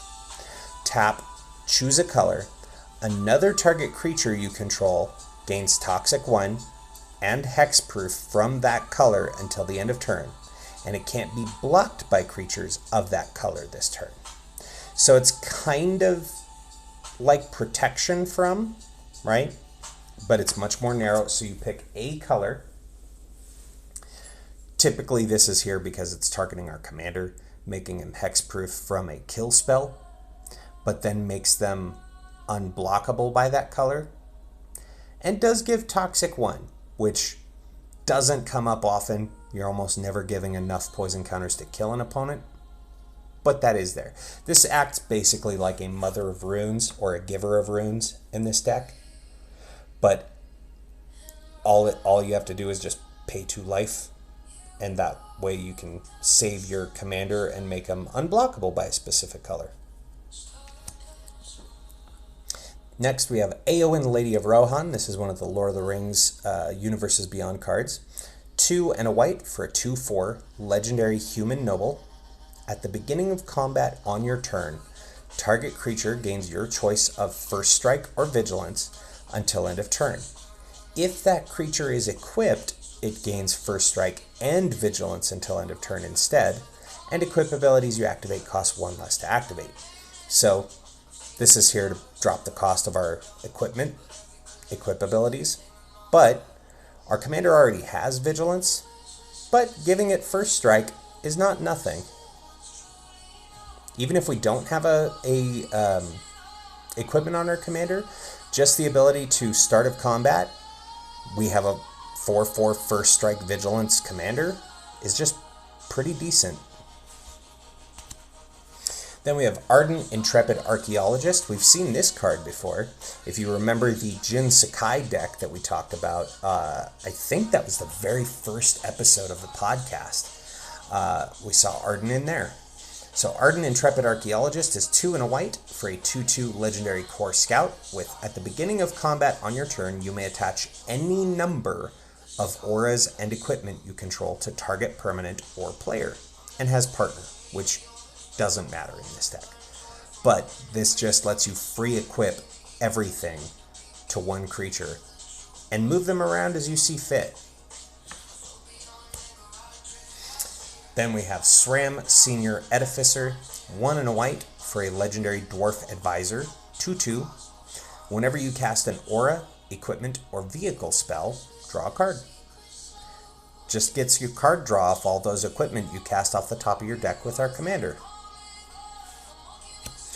Next we have a newer include to the deck, Tifa Lockhart, 1 and a green for a 1/2 legendary human monk. This is from the Final Fantasy set, if you didn't know who Tifa was.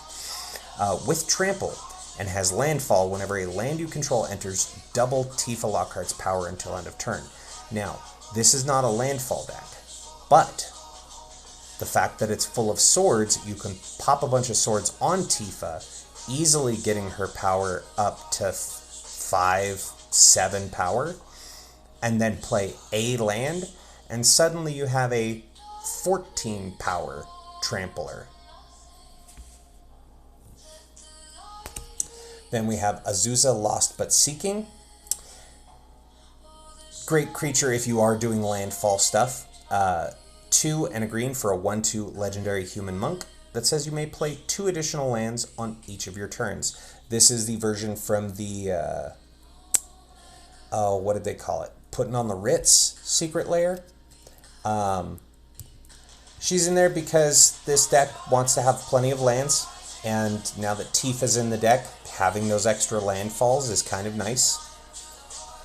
I have used these two in combination where I put a single, I think it was Sword of Fire and Ice maybe, on Tifa Lockhart, which gives +2/+2, right? You'll see it soon. But all the Sword ofs give +2/+2 and protection from 2 colors and some additional abilities. So that made her a 3/2, right? Or a 3/4, excuse me. 3/4 Trampler. I had 3 lands in hand. I played my 3 lands. The first land doubles her to 6/4. The second land doubles her to 12/4. The third land doubled her to 24/4. That got ridiculous very quickly. So, fun little interactions there. Next up, we have the Reality Chip. 1 and a blue for a legendary artifact equipment jellyfish creature. 0/4 with you may look at the top card of your library any time. Interesting, but our commander already lets us do that. However, as long as the Reality Chip is attached to a creature, you may play lands and cast spells from the top of your library. And then reconfigure for 2 and a blue. So reconfigure, if you missed our samurai and ninjas talks, you can pay this reconfigure cost, and it turns this from a creature into an equipment and attaches to that other creature, right? The cool thing is, if the creature this is equipped to dies, this stays and just becomes a creature again. So even if the thing it's equipped to is killed, you just now have a 0/4 again that lets you look at the top card. So for 3 mana, you put this on your commander, and now it lets you play all cards off the top of your library, and lands. Then we have Leonin Shikari, 1 and a white for a 2/2 cat soldier. You may activate equip abilities anytime you could cast an instant. All your equipment are now just at flash. They're all instant speed. So now you can move stuff around as you need. Then we have Sun Titan, 4 white, excuse me, for a 6/6 giant with vigilance, and whenever Sun Titan enters the battlefield or attacks, you may return target permanent card with converted mana cost 3 or less from your graveyard to the battlefield. This is here for recursion for your swords. If somebody blows up one of the swords that you really needed, you drop Sun Titan, you get that sword back into play. Then we have Pure Steel Paladin, white for a 2/2 human knight, with whenever an equipment enters the battlefield under your control, you may draw a card. So it's just like SRAM. And then has Metalcraft. Equipment you control have equip 0 as long as you control 3 or more artifacts. This is one of my favorite pieces to have in the deck, because you get a couple swords out into play, and now they all just equip for free. Next we have Leonin Abunas, 3 and a white for a 2/5 cat cleric, with artifacts you control have hexproof. This stops your swords from being blown up. After that, we have Regal Bunnycorn. I just love the art of this. That's the main reason why it's in here. 1 and a white for a star rabbit unicorn with Regal Bunnycorn's power and toughness are each equal to the number of non-land permanents you control. It is actually decent in this deck because we do have a lot of equipment, and for each of those equipment, this gets +1/+1 effectively. So, not bad. It also counts creatures, because it's just non-land permanents. So all of our equipments, auras, creatures, all of those make this pretty big for only 2 mana. Next we have Giver of Runes. Again, redundancy. We have Squirrels, but this is more protection. 1 white mana for a 1/2 core cleric. Tap another target creature you control, gains protection from colorless or from the color of your choice until end of turn. So this does cover something slightly different that Squirrel does not. Squirrel gives hexproof to a color and makes it unblockable by that color. Giver of Runes here can give protection from colorless, which Squirrel cannot do, or the color of your choice. And protection is different than hexproof, right? Hexproof, it cannot be targeted by that thing, so any target removal would fizzle. But protection means it cannot be targeted by, blocked by, or dealt damage by any source of that color. So this can do a little extra. Say your opponent is doing Blasphemous Act, right? Deals 13 damage to each creature in play. If you tap Giver of Runes and give your commander protection from red, well, it can't be dealt damage by red. So that Blasphemous Act then doesn't kill your commander. Versus Squirrel doesn't do anything for board wipes like that. And our final creature in the deck, Paradise Chocobo. This is the alt art from the Chocobo bundle. This is a reprint of Birds of Paradise from Final Fantasy. So it's 1 green mana for a 0/1 bird with flying, and taps for 1 mana of any color.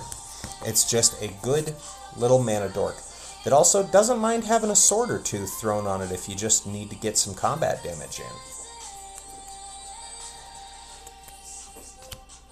Alright, moving on into our other permanents, the non-creature permanents, I should say.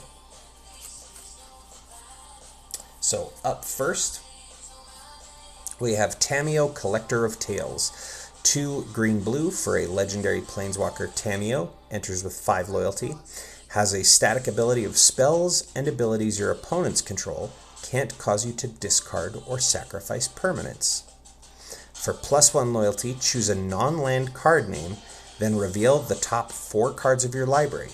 Put all cards with the chosen name from among them into your hand and the rest into your graveyard.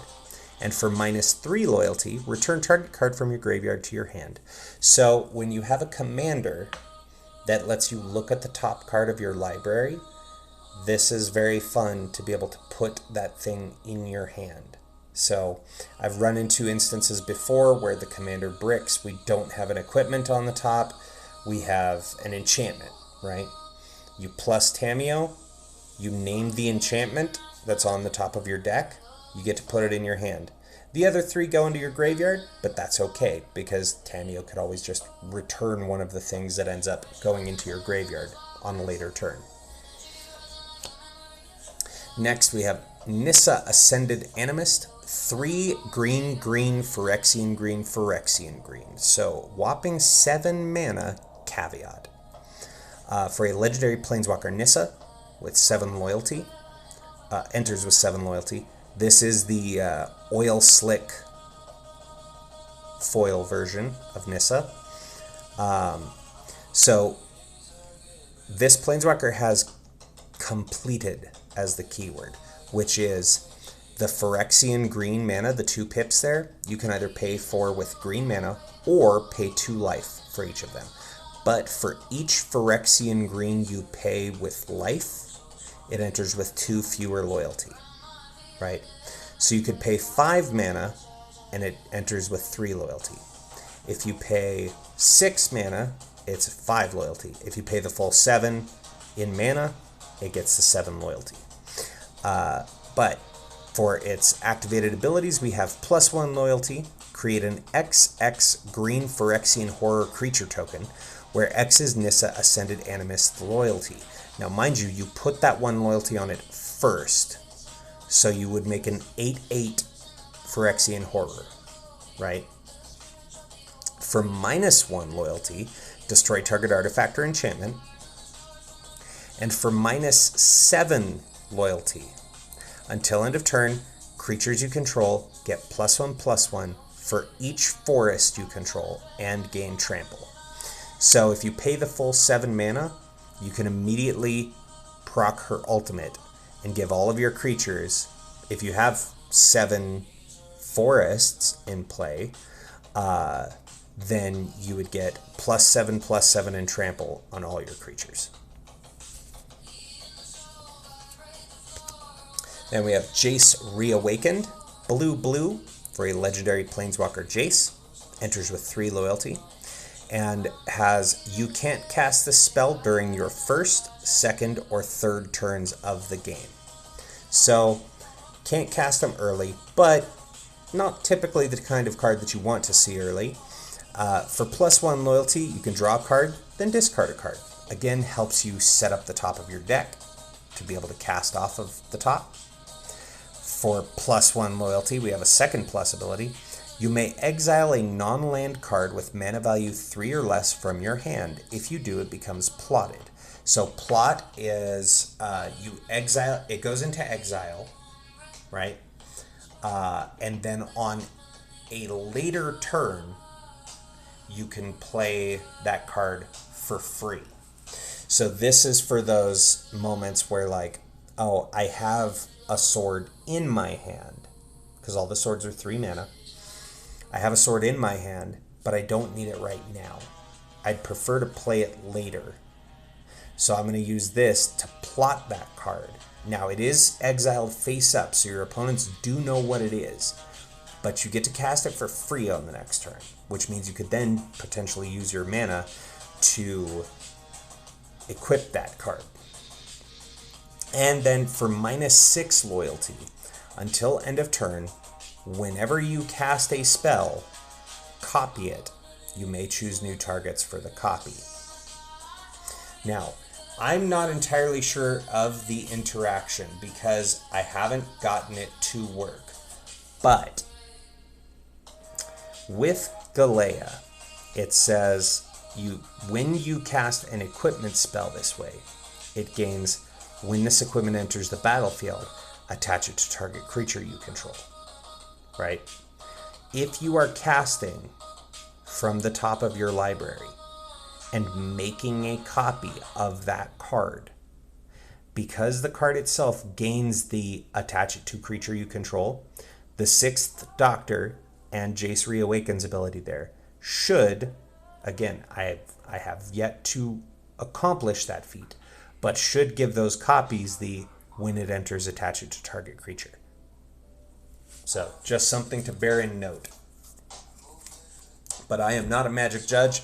I've just played for a long time. Alright, up next we have Morgul Knife, which is the Lord of the Rings universe reprint of Shadowspear. 1 mana for a legendary artifact equipment. Equipped creature gets +1/+1 and has trample and lifelink. Also, you can it equips for 2. And you can pay 1, permanents your opponent's control, lose hexproof and indestructible until end of turn. Now, I have other versions of Shadowspear, but again, this is the Lord of the Swords, right? So, we had to do the Morgul Knife because we need the sword version of Shadowspear. Next, we have Blackblade Reforged. 2 mana for a legendary artifact equipment. Equipped creature gets +1/+1 for each land you control. Equips to a legendary creature for 3, or equips for 7. Now remember, if you cast this off the top with Galea, then it's 2 mana, equip it onto something, which is pretty great. That's Blackblade Reforged can make a creature real big, real quick, if you got the lands. And we have Hammer of Nazan, 4 mana for a legendary artifact equipment. When Hammer of Nazan or another equipment enters the battlefield under your control, you may attach that equipment to target creature you control. Equipped creature gets +2/+0 and has Indestructible, and equips for 4. So this is just backup for the free equip stuff, if you're casting off the top or from hand even. It's just more free equips. And we have Barrow Blade, another Lord of the Rings card. 1 mana for an artifact equipment. Equipped creature gets +1/+1. And whenever equipped creature blocks or becomes blocked by a creature, that creature loses all abilities until end of turn and equips for 1. This one is in here because I have had an opponent playing a Glissa Sunspeaker deck against me. If you're unfamiliar with the card, it has First Strike and Death Touch, which sucks when you don't have protection from green or black, because your commander wants to constantly be attacking, what with having vigilance and all. So Barrow Blade is specifically in there for the pesky First Strike Death Touchers, because it just makes them lose those abilities, and then you can get in there with your damage. Next we have Lorien Brooch, which is a reprint of Trailblazer's Boots. 2 mana for an artifact equipment. Equipped creature has non-basic land walk. So, like we saw Forest Walk on Chatterfang earlier, if your opponent has a non-basic land, then the equipped creature is unblockable. And this equips for 2. Then, moving through more boots, we have Swiftfoot Boots. 2 mana for an artifact equipment. Equipped creature has Hexproof and Haste and equips for 1. Why is it not Lightning Greaves? Because I don't want Shroud. I want to be able to target my commander. Then we move into the Sword of. So this is nicknamed Sophie because it's S-O-F-I. This is Sword of Fire and Ice. 3 mana artifact equipment. Equipped creature gets +2/+2 and has protection from red and from blue. And whenever equipped creature deals combat damage to a player, Sword of Fire and Ice deals 2 damage to any target and you draw a card. And equips for 2. So all of these Sword ofs, right? Sword of Fire and Ice, Sword of Sinew and Steel, right? They all cast for 3, equip for 2. All of them give +2/+2 and protection from 2 colors. They then have additional abilities when the equipped creature deals combat damage to a player, just to save time for the next 9 cards we're about to talk about. Sword of War and Peace is 3 mana equipment, gets +2/+2, equipped creatures +2/+2 and protection from white and red. And whenever equipped creature deals combat damage to a player, Sword of War and Peace deals damage to that player equal to the number of cards in their hand, and you gain 1 life for each card in your hand. And equips for 2. So you get to dome them for extra damage if they got a ton of cards, and you get to gain life if you've got a ton of cards. Next is Sword of Sinew and Steel, 3 mana equipment, +2/+2, pro black and red. So again, protection. Remember, protection is cannot be targeted by, blocked by, or otherwise dealt damage by anything of that color, right? So all of these are giving protection from 2 colors. So it really helps your commander be able to get in and hopefully kill your opponents. Equips for 2. Whenever equipped creature deals combat damage to a player, destroy up to 1 target planeswalker and up to 1 target artifact. Just good spot removal. Maybe your opponent has a Super Friends deck and they have tons of planeswalkers. Maybe they're in an artifact deck and you need to blow up some of their problems. Next is Sword of Truth and Justice. 3 mana artifact equipment. Equipped creature gets +2/+2 and has pro white and blue. Whenever equipped creature deals combat damage to a player, put a 1/1 counter on a creature you control, then proliferate. So proliferate is you choose any number of permanents and or players, then give each another counter of each kind already there. This is the reason why there's a few planeswalkers in the deck. I have used this to proliferate poison counters. It hasn't been used to kill an opponent with those poison counters, but it does make them sweat bullets when they suddenly get proliferated, and equips for 2. Next, Sword of Forge and Frontier. 3 mana artifact equipment. Equipped creature gets +2/+2 and has protection from red and green. Whenever equipped creature deals combat damage to a player, exile the top 2 cards of your library. You may play those cards this turn, and you may play an additional land this turn, and equips for 2. And we have Sword of Once and Future. 3 mana equipment, +2/+2, and pro blue-black. Whenever equipped creature deals combat damage to a player, surveil 2. So surveil is you get to look at the top card of your library and choose to either keep it on top or put it in your graveyard. You get to do that 2 times. Mind you, it is surveil 2, so you grab the top 2 cards, and you can put them back in any order if you're putting them back. Then you may cast an instant or sorcery spell with mana value 2 or less from your graveyard without paying its mana cost. If that spell would be put into your graveyard, exile it instead. So basically something gets flashback, effectively, and equips for 2. And we have Sword of Body and Mind. 3 mana equipment, +2/+2, protection from green and blue. When a equipped creature deals combat damage to a player, you create a 2/2 green wolf token. Look at that. Remember all the Tolsimir things I was talking about with wolves? And that player mills 10 cards. Boy, do your opponents hate it when you mill them. Also equips for 2. Next we have Sword of Hearth and Home. 3 mana, artifact equipment. Equipped creature gets +2/+2 and has protection from green and from white. Equipped creature deals combat damage to a player. Exile up to 1 target creature you own. Then search your library for a basic land card. Put both cards onto the battlefield under your control. Then shuffle. Equips for 2.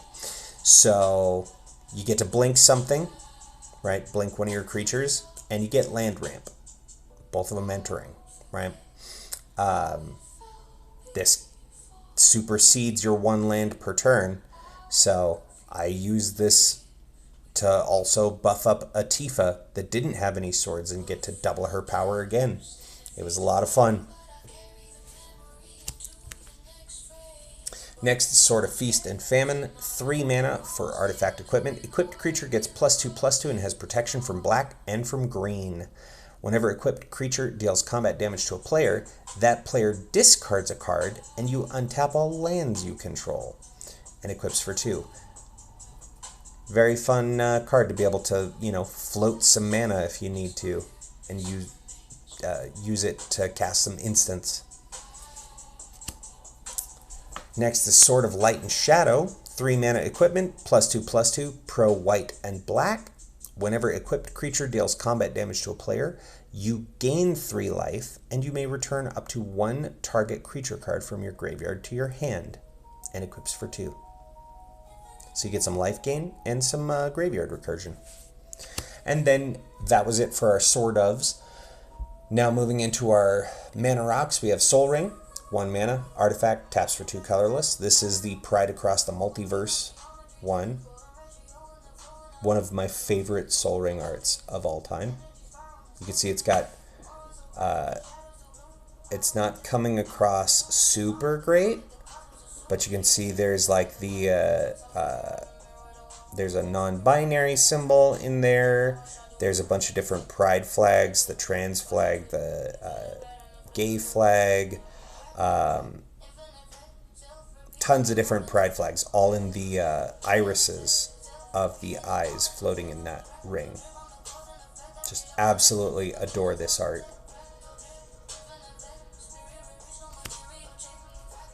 And then we have Arcane Signet. You know it, you love it. 2 mana artifact, taps for a mana of any color in your commander's color identity. Alright, so not a ton of mana rocks, but again, when you have a commander that wants to cast auras, a lot of your ramp that you want is going to be from auras that will enchant lands, right? Because then you can cast them off the top of your deck. So, moving into our enchantments, instants, sorceries, like non-artifact permanents, and non-permanents. So up first we have Sword Coast Sailor, 1 and a blue for a legendary enchantment background. Commanders you own have, whenever this creature attacks a player, if no opponent has more life than that player, this creature can't be blocked this turn. So it's just extra assurance to be able to get your commander in for damage. You just attack your opponent that has the most life among your opponents, because it doesn't care about your life total. And then your commander's unblockable. And we have Sigarda's Aid. 1 white for an enchantment, says you may cast aura and equipment spells as though they had flash, and you can still cast them off the top of your deck with Galea at instant speed now. Whenever an equipment enters the battlefield under your control, you may attach it to target creature you control. Just extra backup. So now you can cast them from your hand at instant speed and the top of your deck at instant speed. And with your commander, Galea, you can snap the equipment onto something, and if you cast it from hand, you could snap the equipment onto something. Next we have one of our game changers, Smothering Tithe, 3 and a white for an enchantment. Whenever an opponent draws a card, that player may pay 2. If they don't, you create a colorless treasure token with tap, sacrifice this, add a mana of any color. That's one of our ramp cards. Makes you lots of mana. Next we have Stasis, 1 and a blue for an enchantment. Says players do not get an untap phase. During your upkeep, pay a blue or destroy Stasis. So there's a nasty little thing that I use this with. This is a stacks card, right? Named after Smokestacks, one of the original prison pieces. I will explain this in some better detail when we get to the other card. So I will set that aside to remember to talk about it in just a bit. Wilderness Reclamation, 3 and a green for an enchantment. At the beginning of your end step, untap all lands you control. Now, Stasis says you don't get an untap phase. It doesn't say you can't untap things. Wilderness Reclamation lets you untap your lands at the end of your turn. If you have Stasis and Wildrec, well, you can still spend your mana willy-nilly. You untap it all at the end of your turn, and then just make sure you hold a blue open to pay Stasis, and your opponents never get to untap. And your commander has Vigilance, so it's not going to tap to attack. So you can just freely keep attacking, and your opponents can't do a lot to stop you. Next up we have Abundance, 2 green for an enchantment. It says if you would draw a card, you may instead choose land or non-land and reveal cards from the top of your library until you reveal a card of the chosen kind. Put that card into your hand and put all other cards revealed this way on the bottom of your library in any order. This is any time you draw a card, mind you. So even if it's, you play a draw spell or you're drawing from one of your swords, you can choose if you want a land or a non-land. It's just a way to make sure you have consistent on your mana drops or on your land drops. If you need the mana, or if you are flooded with mana, choose non-land so you can get playables. Next we have Reprobation, 1 and a white for an aura, enchant creature. Enchanted creature loses all abilities and is a coward creature with base power and toughness 0/1. So, again, as an aura, we can cast this off the top of our deck. This will turn an opponent's creature into an 0/1 that loses all of its abilities. A lot of our deck's removal is going to be this kind of removal, because we want to be able to cast off the top.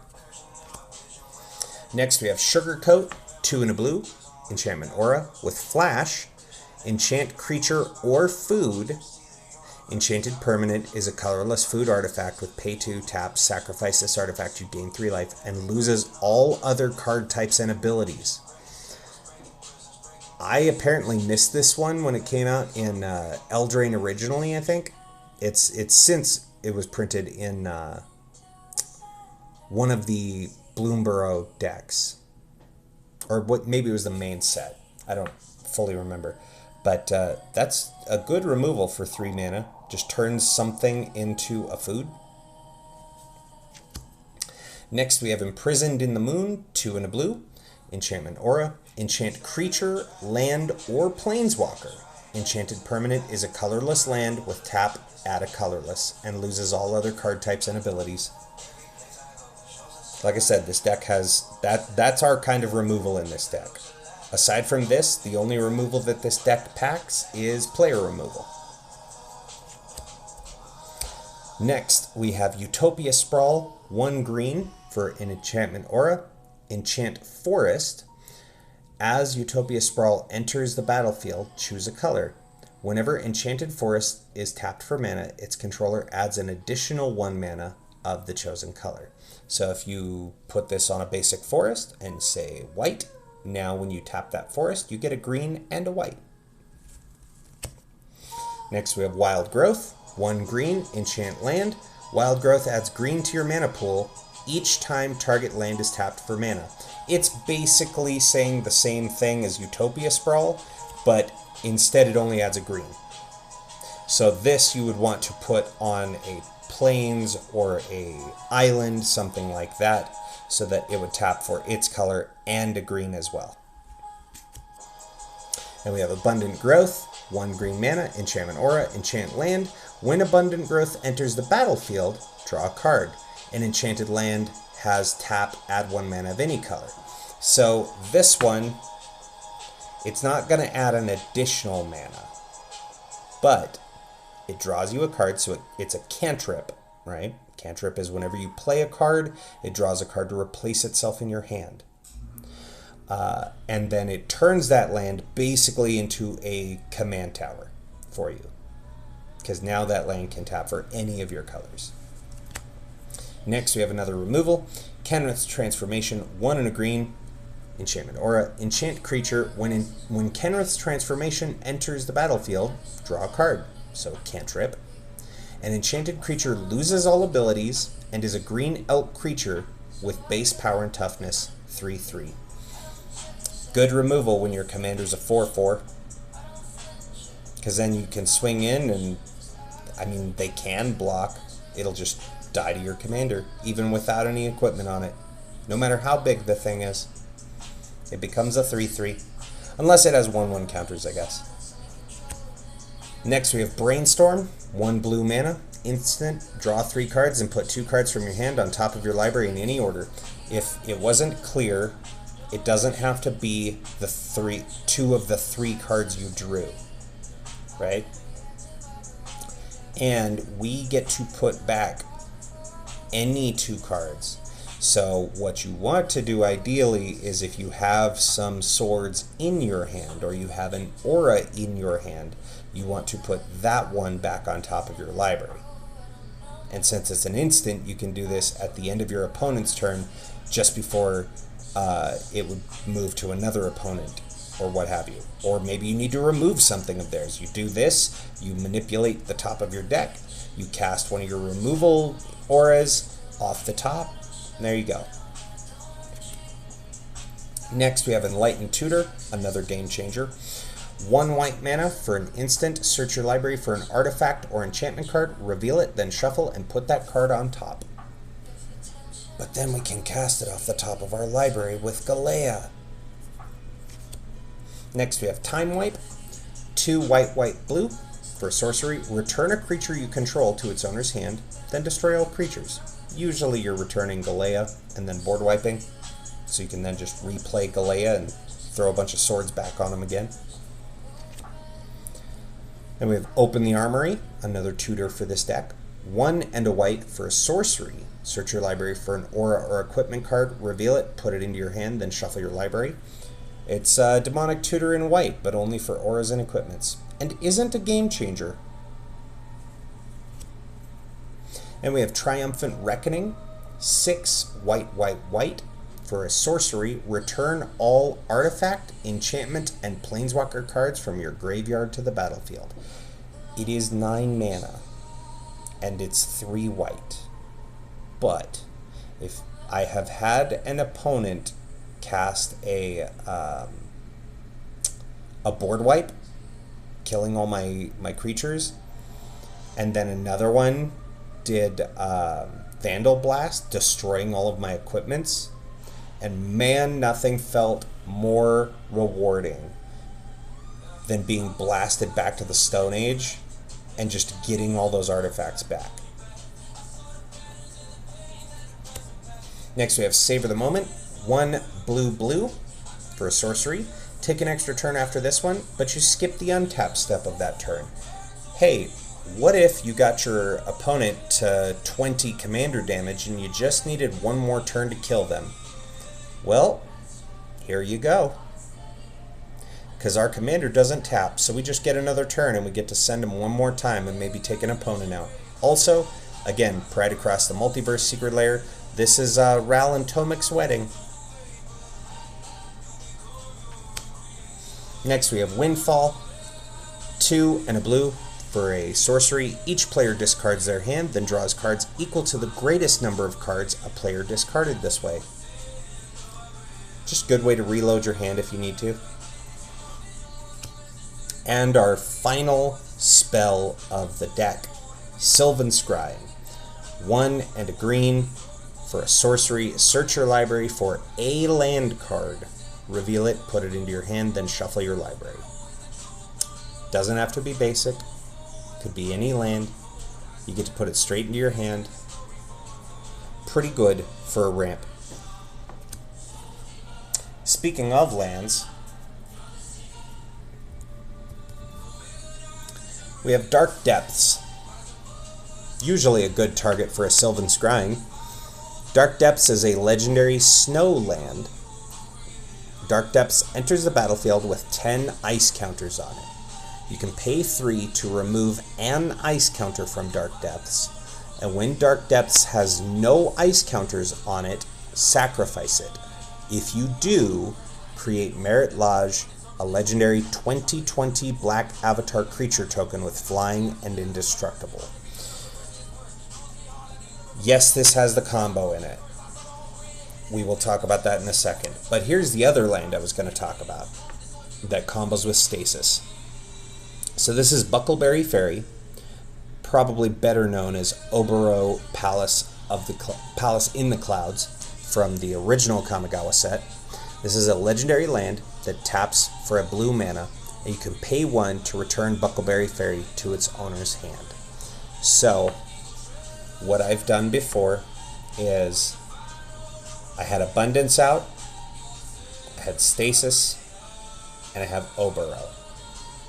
So I don't get an upkeep, or an untap, right?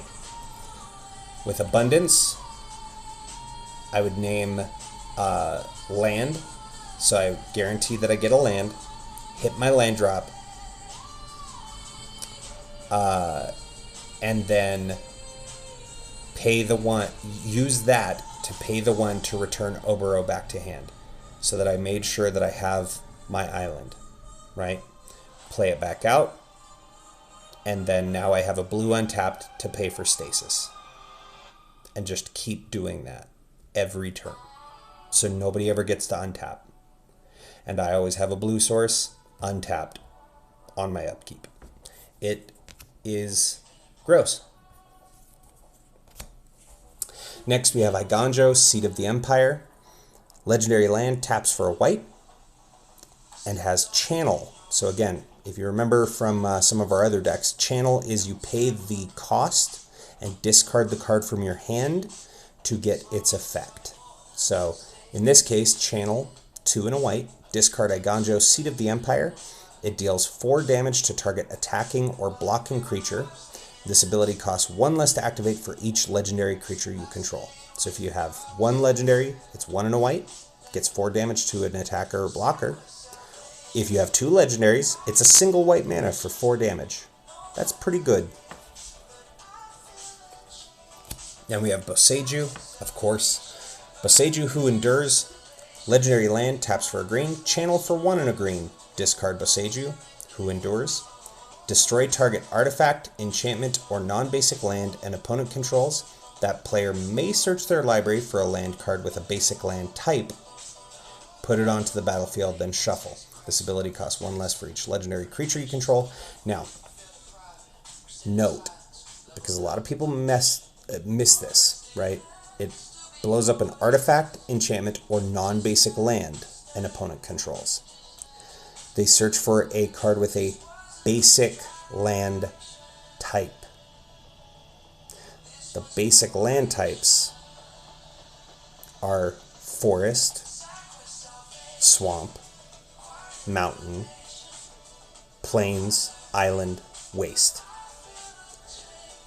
It doesn't necessarily say that that's a basic land, right? It just has to have the basic land type.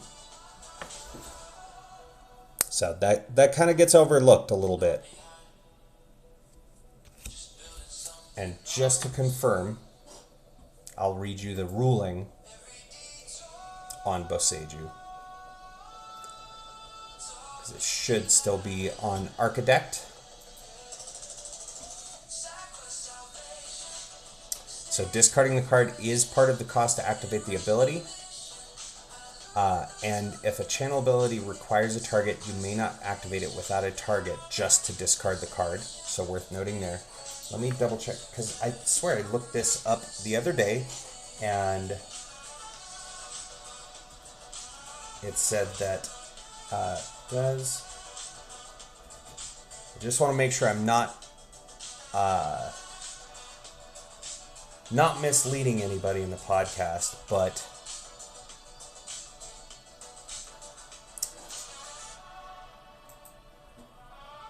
let's see here.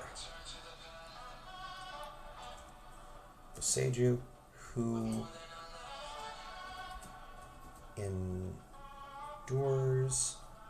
Man, typing with a sideways keyboard is not easy.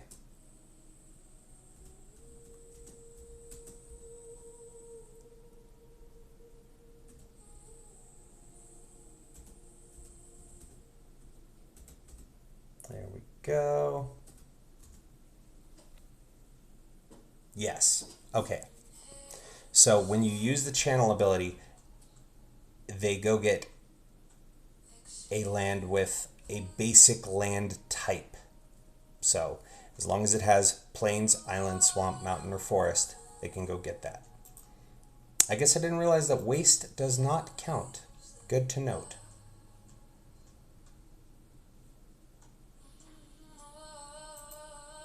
So there you go. That is the clarification on Boseiju.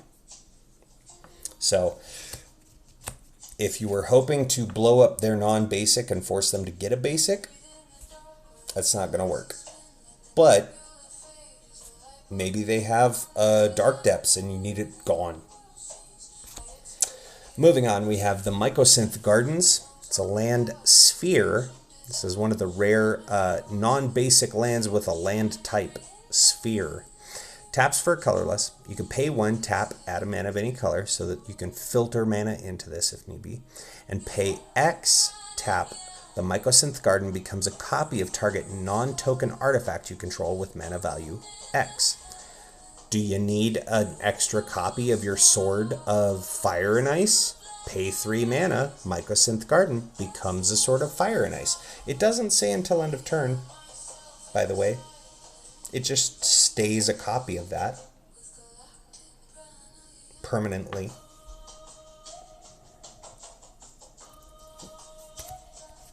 Next we have Command Tower. You know it, you love it. Land taps for a mana of any color in your commander's color identity. Path of Ancestry, same thing. Taps for a mana of any color in your commander's color identity, but when it's used to cast a creature that shares a type with your commander, you scry one. Note that that triggers if you use it to cast your commander. Your commander shares a type with itself. And this does enter tapped. Then we have Seaside Citadel, one of the Duel of the Fates lands. Seaside Citadel, Seaside Citadel, Seaside Citadel, Seaside Citadel. Ba-da-bum-bum-bum-bum-bum-bum-bum. You're welcome. This land enters tapped, and it taps for a green, white, or blue. Next we have Lotus Field. This land has hexproof. Lotus Field enters the battlefield tapped, and when Lotus Field enters the battlefield, you have to sacrifice 2 lands. But Lotus Field taps for 3 mana of any one color. So it's a net 0 gain, right? It counts like 1 because you had to go down 2 lands. But we have ways around this. Namely, Thespian Stage. That's right, it's got the Lotus Field combo. Thespian Stage is a land, taps for colorless. You can pay 2 and tap. Thespian Stage becomes a copy of target land, except it has this ability. Now, note again, it doesn't say till end of turn. So how Lotus Field combo works, you have a Lotus Field out. The next turn you play Thespian Stage. You can use Lotus Field to make you 3 mana, pay 2 of that into Thespian Stage. Thespian Stage becomes a copy of Lotus Field. Now you have 2 lands that make you 6 mana. But because Thespian Stage already entered the battlefield the turn previous, it doesn't have to sacrifice lands because it was already in play. In addition, if you have something like Dark Depths, so Dark Depths enters with 10 ice counters, right? If I have a Thespian Stage, I can pay 2 mana and have Thespian Stage become a copy of Dark Depths, except that it was already in play, so it doesn't enter with any of those ice counters. Now the legendary rule does trigger. So what you do is legend rule happens, you sacrifice the original Dark Depths, and you're just left with the Thespian Stage that is a copy of Dark Depths. However, it looks and says, oh, it has no ice counters on it. Now you have to sacrifice it. So with these 2, you lose these 2 lands, but you get a 20/20 flying indestructible Merit Lage. So that's the Dark Depths combo. Next we have Temple of the False God. Taps for 2 colorless, but you activate only if you have 5 or more lands. And we have Bant Panorama.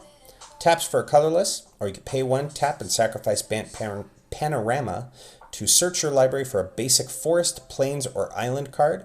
Put it onto the battlefield tap, then shuffle. Next we have Escape Tunnel.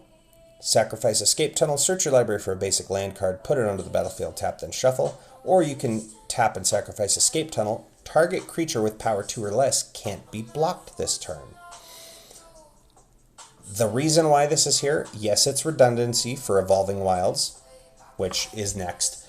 Tap Sacrifice gets a basic, and Terramorphic Expanse, which does exactly the same thing, right? But Escape Tunnel will let you make a 2-power creature unblockable. Note, you can do this, target your small creature, put a bunch of equipment on it, make it larger than 2 power, and it's still unblockable because you made it unblockable before it was huge, and then you made it huge. Then we have Fabled Passage. Tap, sacrifice this land, search your library for a basic land card, put it onto the battlefield, tap, then shuffle. Then, if you control 4 or more lands, untap that land. So it's kind of a better Evolving Wilds, right? Because if you if it is your 4th land, then if the one you go get is your 4th land, then it comes in untapped. And this is one of my favorite arts for Fabled Passage because it's the secret tunnel, the kiss between Aang and Katara. Next we have Hallowed Fountain. This is a Plains Island that it enters, you pay 2 life, and if you don't, it enters tapped. So this is the blue-white Shockland. Next we have Prairie Stream. It's a land, enters the battlefield tapped unless you control 2 or more basic lands. And we have Azorius Chancery. Enters the battlefield tapped. When it enters the battlefield, return a land you control to its owner's hand, but it taps to add a white and blue to your pool. So it's one of those bounce lands. Floodplain enters the battlefield tapped. You could tap, sacrifice Floodplain, search your library for a plains or island card, doesn't say basic, put it onto the battlefield, doesn't say tapped, then shuffle. These are called the slow fetches. Next we have Skycloud Expanse. Pay 1, tap, add white and a blue. These are the filter lands. So you pay 1 into it and you get 2 mana of your colors. Next we have Temple Garden. This is the Forest Plains, the green-white Shockland. Enters tapped unless you pay 2 life. Canopy Vista. Taps for a green or a white. It's a Forest Plains. It has the dual types. And it enters the battlefield tapped unless you control 2 or more basic lands. Next we have Grasslands. Enters the battlefield tapped. Tap and sacrifice grasslands. Search your library for a forest or plains. Doesn't say basic. Put it on the battlefield. Doesn't say tap. Then shuffle. This is the green-white slow fetch. Sungrass Prairie, the green-white filter land. You pay 1, tap, add a green and a white. Breeding Pool. This is the blue-green Shockland. So it's a forest island. Enters tapped unless you pay 2 life. And we have Simic Growth Chamber. Enters the battlefield tapped. When it enters, return a land you control to its owner's hand and taps to add green and blue to your pool. So this is the blue-green bounce land. And then into our basics. So we have the basic plains in the oil slick foil. We have the metal poster plains from All Will Be One. Full art plains from All Will Be One, non-metal poster. Oil slick foil island.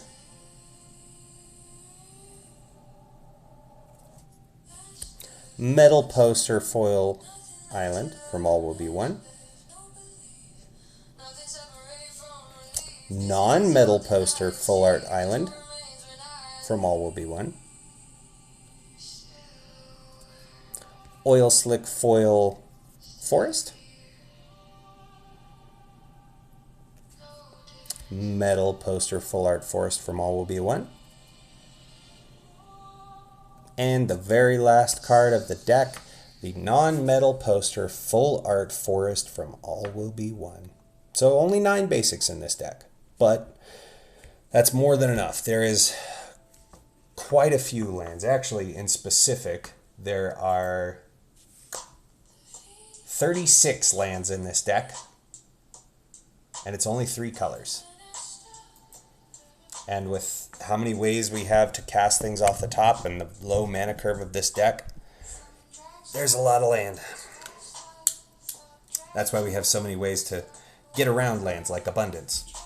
But that has been another episode of Such a Brew About Nothing, everybody. Thank you so very much for watching tonight. I hope you've enjoyed talking about Magic cards, looking at Magic cards. I sure do love Magic cards. And if you love Magic cards, then might I recommend that you go visit your friendly local game store and pick up some Magic cards, because it's like the best time to get into the game. It is awesome. I really love the environment that Magic the Gathering has been in lately. I know that the trend online is for a lot of people to be super negative and kind of poo-poo on the things that Wizards of the Coast is doing with Magic. But I really like a lot of what they're doing. I think the Universes Beyond stuff is sweet. I like the Lord of the Rings. I liked Doctor Who, Final Fantasy. Clearly, I'm a big fan of on this channel because that's all we've played for like the last month. huge fan of Avatar, love Spider-Man, clearly. I mean, Spidey holds the magic cards for the podcast. I'm a massive Ninja Turtle fan, so I really like where Magic is going. And even their in-universe stuff has been sweet. I'm a very vocal member of the Vorthos community, which is what the people who are fans of Magic the Gathering lore are called. And the Magic story's been going from strength to strength. It's been really, really good. So I highly recommend you check that out. Especially with their new Reality Fracture set. Looks super cool coming out. But yeah, that's been another episode of the podcast, everybody. As is tradition, we do like to find someone to raid into and share the love, pay it forward, keep this vibe a-rolling. And as we so often do,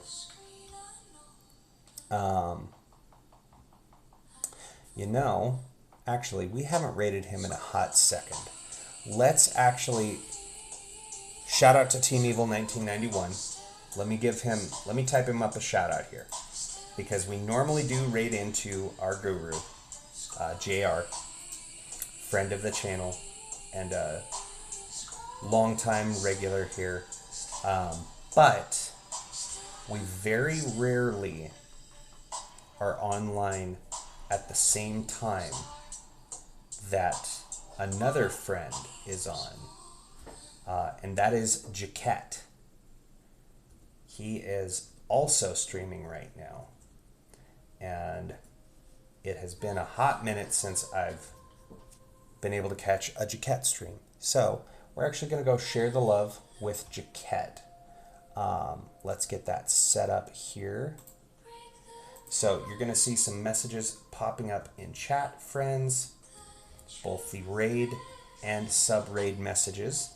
Do me a favor, copy your favorite flavor of raid message. I know that the sub-raid message doesn't show the emote, but that is because I'm not going to waste a gifted sub on a chatbot when I could gift it to someone in the community.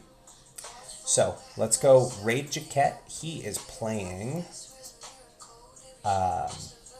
Mouse PI for Hire, which I've seen a little bit of gameplay of on another friend's channel, Paragon. And I thought it looked sweet. So let's go raid Jaquette. Do want to thank you again so very much for watching, friends. It has been my absolute pleasure being your entertainment for this evening. If you like what you see here, maybe hit that follow button, or if you're watching this on the VOD on YouTube, maybe click the subscribe button, because it's totally free and it helps out the channel tremendously, and I thank you very much for it.